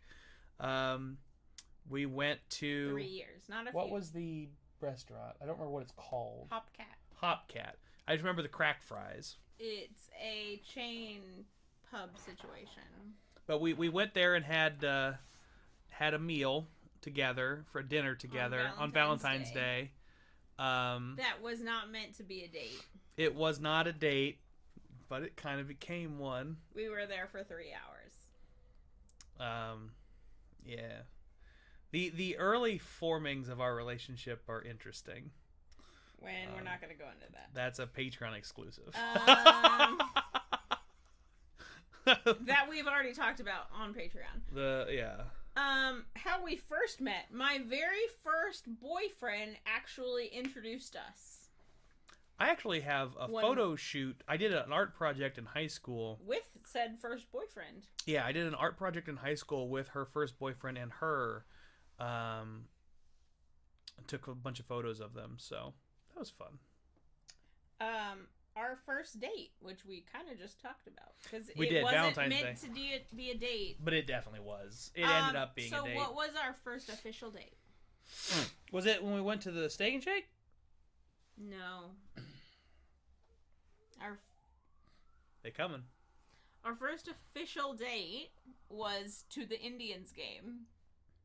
Are you sure? I feel like the That was the very first time you asked me out, so yes. I would have sworn that when we went to the Steak and Shake was my idea. well, that was still date. It technically wasn't because No, just because I didn't ask you. Now, But going hang back to on. what Nate said about gender roles, just because I didn't ask you doesn't mean it wasn't a Hang on. date. The details in which we talk about in the Patreon that dictate from when things weren't a date and from things were a date had not been discussed in a different section of my life, therefore not a date. Mike McAllister says, "Hey, way earlier, Kyle, you said you like Old Scout. Just bought the 107 Ohio pick yesterday. It was cheap. You tried it? I have not tried that one, Mike. Yeah, Water Foolproof is really good. I'd never pay second day for it. I agree with Hakeem. MD, if you want to try it, we can make something work. Good question, Nate. What constitutes a date? Bourbon Baller says chumboard in bottom, sliced strawberries, and pour Prosecco over. That does sound really good. That sounds really good. That sounds delicious. He's giving you all kinds of Valentine's Yeah, but we're Day not ideas. pouring that fancy-ass champagne. We'll get Prosecco for another time. Are you going to answer Nate's question? I'm letting you answer Nate's question because I believe, Nate, to me, a date is two people that are interested in each other getting together for an activity or an event. Nate, please go watch the Patreon exclusive live stream. It is detailed there. Nate says you tried it at my house. What did I try at your house, Nate? I have no idea. Moving on to the next question. How long have we been together? And this is a question that I need you to answer correctly because you very recently said you didn't realize it had been this long. 3 years on Sunday. Well, that's not technically true. 3 years since the first date on Sunday. I don't know when we were together. There's some dispute about that. But yes, and you only realized it was 3 years after what? I don't know. Time is difficult for me. Leave me After I said alone. something. Leave me All right. alone. Who was interested first? That's tough. The circumstances that brought us together Are complicated. made me fight against my interest. I'm going to say that I was interested first because I was interested back in high school when we first met each other. True. And I felt like I couldn't act on it at that time. So, Oh, the next question's a pretty obvious one. If you've seen anything that we've recorded together. Who is taller? By a lot. 12 whole inches. Ooh. Who said I love you first? probably you. Uh-uh. I said it first. Uh-huh. When you were in Japan and drunk. Ah, that'll do it. Nothing like an ocean and some liquor to make me say shit. And then an immediate Joe said I said the wrong thing. It was in text message form. Kyle said, I know what I'm feeling. I love you. And then his friend that he was with said, I should take back everything I said. It was relatively early in our relationship. And I think he wanted me to make her say it first. Who is more impatient? This is going to be a debate. We're both pretty impatient. Here's what I'll say. I think that Yolanda is more impatient, but I am quicker to anger. That's what I'll say. I think in every day-to-day life, I'm more impatient.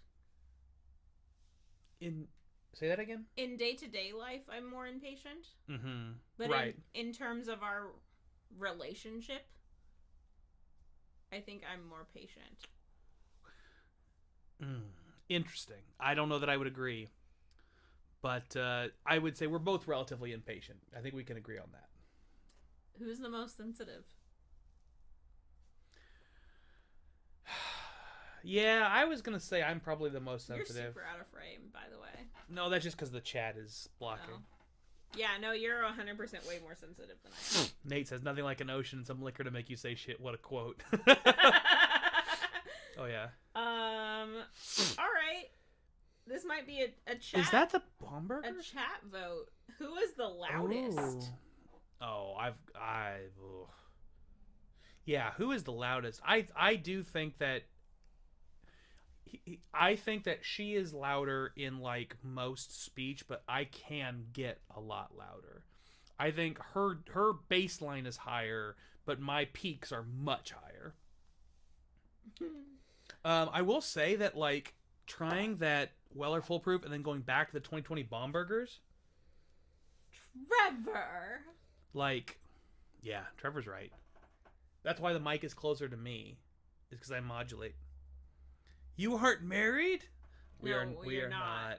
Well, we might get married though, so we can get more money from the government. That was a joke I made literally. But I'm seriously considering it. Earlier this week, I made that joke, and he was like, "Oh my god, I love you so much more for making that joke." It's the best argument for getting married that she has made to date, for sure.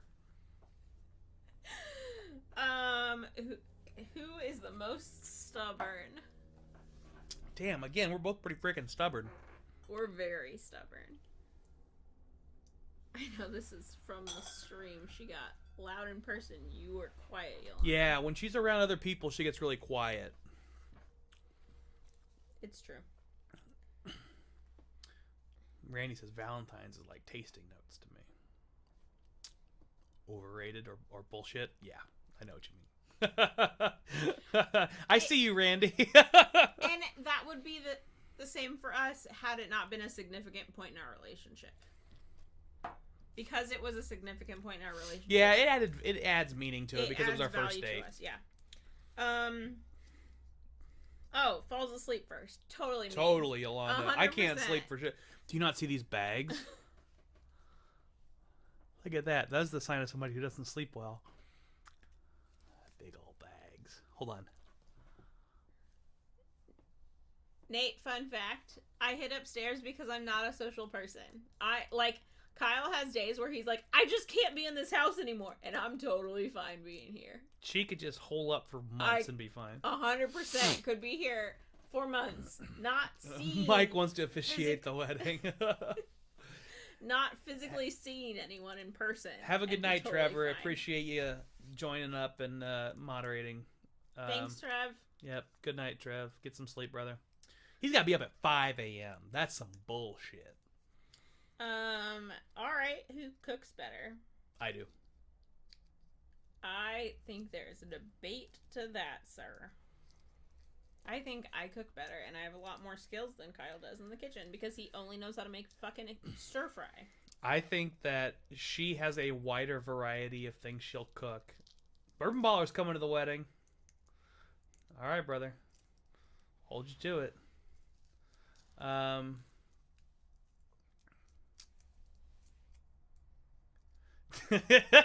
Nate says our little weekend for when Kyle kept saying how nice it was to be out of the house. Oh yeah, he hates being holed up like this. Nate said Kyle cooks better too. Nate's never had my cooking. All right, what's the next question? I was saying that she cooks a broader range of things, but I think that the small range of things that I cook is better. Stir fry is very good. Very good, Akeem. Better morning person. 100% Kyle. Yeah. The mornings and I are not friends. I love the mornings. I do best in the mornings, honestly. All right, here's another one up for debate. Who's the better driver? No, I'm the better driver. I think, what does it mean to be a good driver? Who's the safer driver? Probably, you're not very safe. You're worse, though. I will agree I'm worse, but you win in a pinch on safety. I think I'm a better driver because I think I have more control over my vehicle, but I don't drive safely.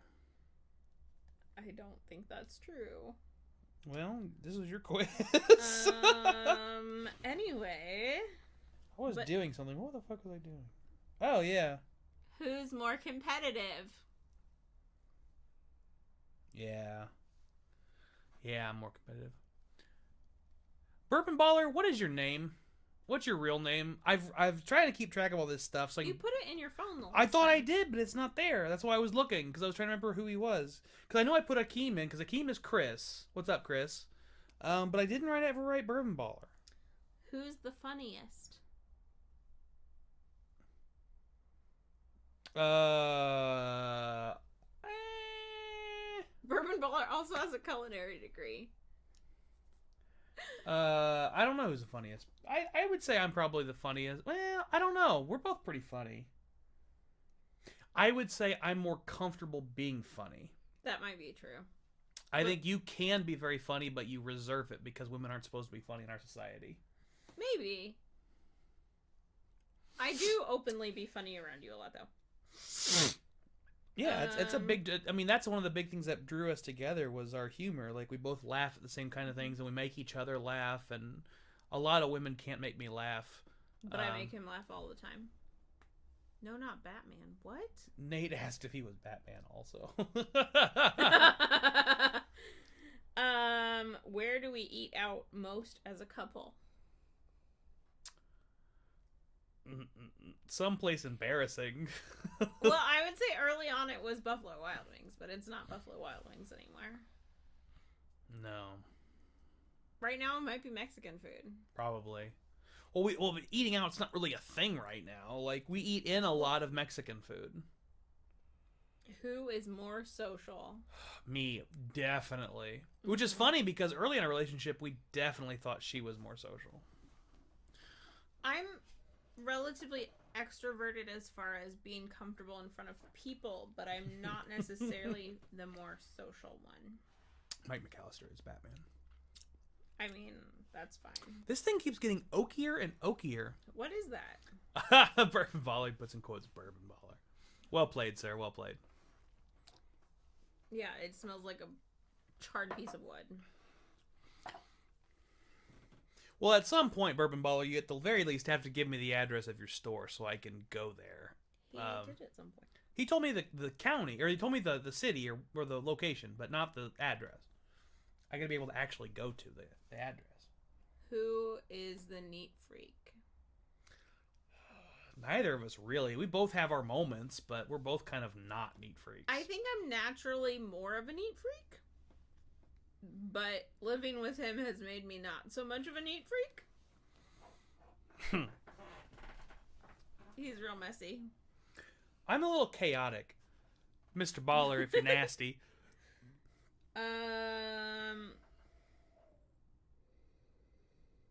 Yeah, that I one. actually don't know the answer to the next question. This Bombergers has gotten worse. Where was your first kiss? Where was our first kiss? You can call me Lee. It's short. I can dig that, Lee. Bourbon Baller. It's certainly Baller. It's certainly shorter than Bourbon Baller. We can call him Mr. Baller, though. Mr. Baller, if you're nasty. I don't know, where was our first kiss? I have no idea. It was on my couch. Was it? Yeah, it was on my couch. No, I think it was in my hallway. Because you ran away. For a reason. That's another story for the Patreon. But I thought it was on my couch. Either way, it was either on my couch or in her hallway. Do you get flowers? She gets flowers on occasion. Very rarely. I love flowers, though.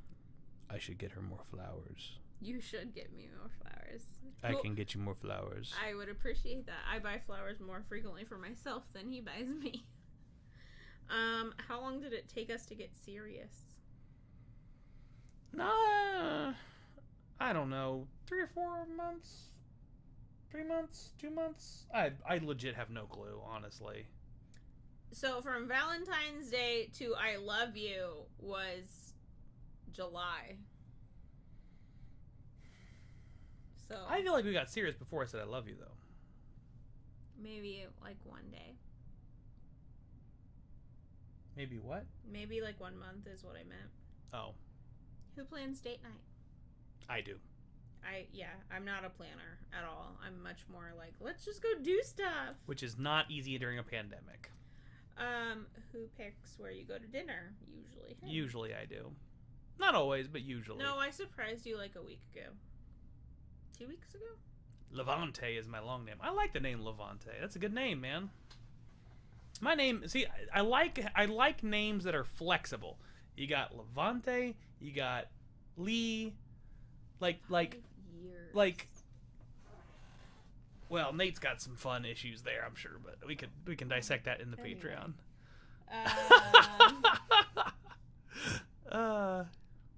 One man here to drink bourbon. Can he succeed?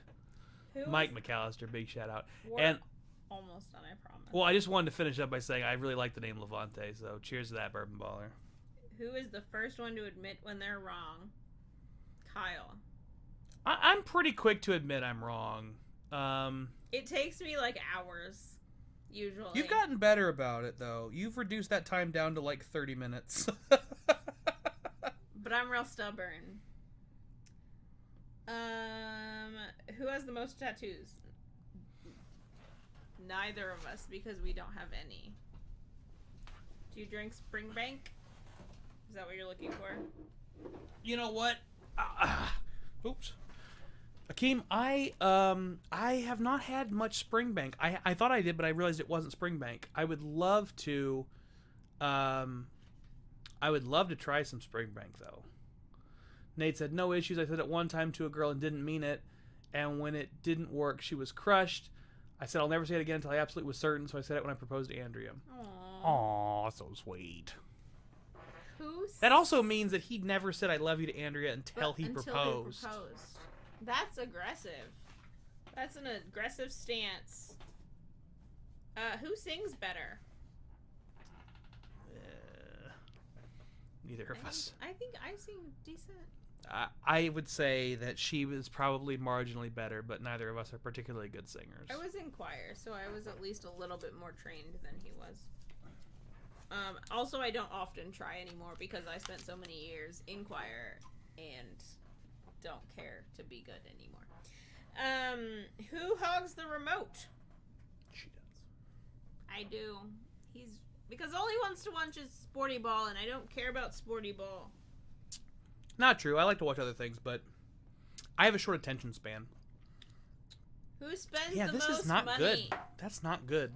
Ugh. Who spends the most money? I think that question is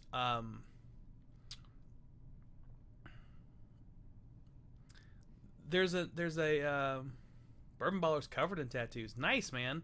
I think so. I've never really wanted a bunch of tattoos, but I want one. And I think what's going to happen. I have one that I would also like to get. Yeah, my plan right now is that when my grandma passes, I'm going to get a tattoo in her honor because she was very important to me. So that's my plan right now. Yeah, Akeem, let's make that happen. Let's get that Springbank going, man. We should share a couple pours of Springbank. I'm all about that shit. You're just avoiding the who spends the most money question. I spend the most money, but I think if you do it based on percentage of income, she probably spends more than I do. That's probably true. Did you guys go to the same school? Yes. We went to the same high school. High school, not college. I went to college and grad school in Bloomington, IU, and she went to Evansville. University. Purple Aces. Yes, the Purple Aces, University of Evansville, which I'm ashamed to claim as my alma mater now because they're terrible. They're killing off most of their arts department, which is obviously what she studied, which is frustrating. Thank you for clarifying that. Mm-hmm. I was only going to say they were terrible, so.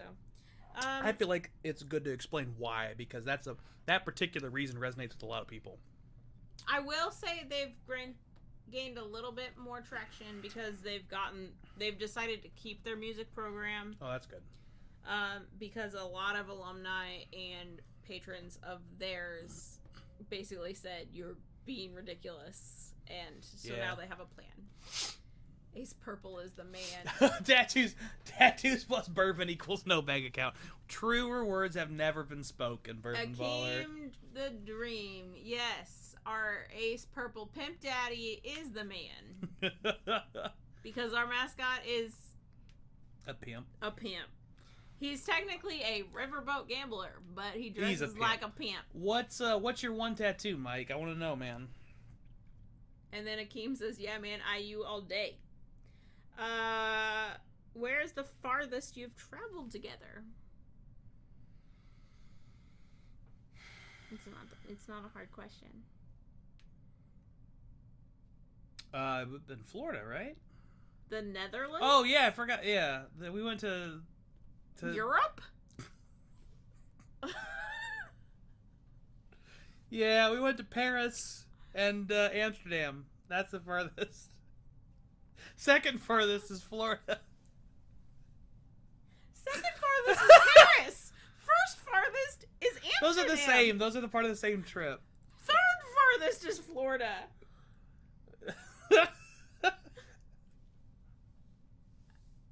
Why are we doing this quiz? We have one question left, and you just failed that one so hard. Oh, I need some more bourbon. No, because you're driving us to McDonald's. Who drives when you're together? Yeah, I hate driving. Absolutely hate it. Can't stand it. Celtic cross on my back. I got it because of my Irish heritage. Nice, Mike. You're the second person I know that got the Celtic cross on them because of their Irish heritage. That's it. Happy Valentine's Day, love. Happy Valentine's Day. Let's try that again. That's better. All right, ladies and gentlemen, it is 10:51. We're going to go get some food. Thank you guys so much for joining. Appreciate every one of you. I should find the mouse before I close this down so that I can actually close this down. There's still like 15 people watching. I know. We've had a good viewership tonight, even through some of the nonsense. I appreciate every one of you. I really do. And so does she. I do. We, it's a lot of fun to do these streams, but it can be a little bit aggravating to get everything set up. So when the engagement's as good as it was tonight, it makes it worth it. Like, being able to talk with you guys and have this kind of fun and banter between us and banter with you guys. Like, this is why we want to do this stuff. You know, it's part of this bourbon community, and that makes everything worth it. It makes it all worthwhile. So thank you guys so much for being here. I appreciate every one of you. I hope you continue to watch the videos, continue to support the channel every way you can. If you have any questions for me, you need anything in particular, shoot me a message in the Instagram at thedrinkpro. I'm thedrinkpro@gmail.com. I'm thedrinkpro on Facebook. There's a ton of different ways to get a hold of me.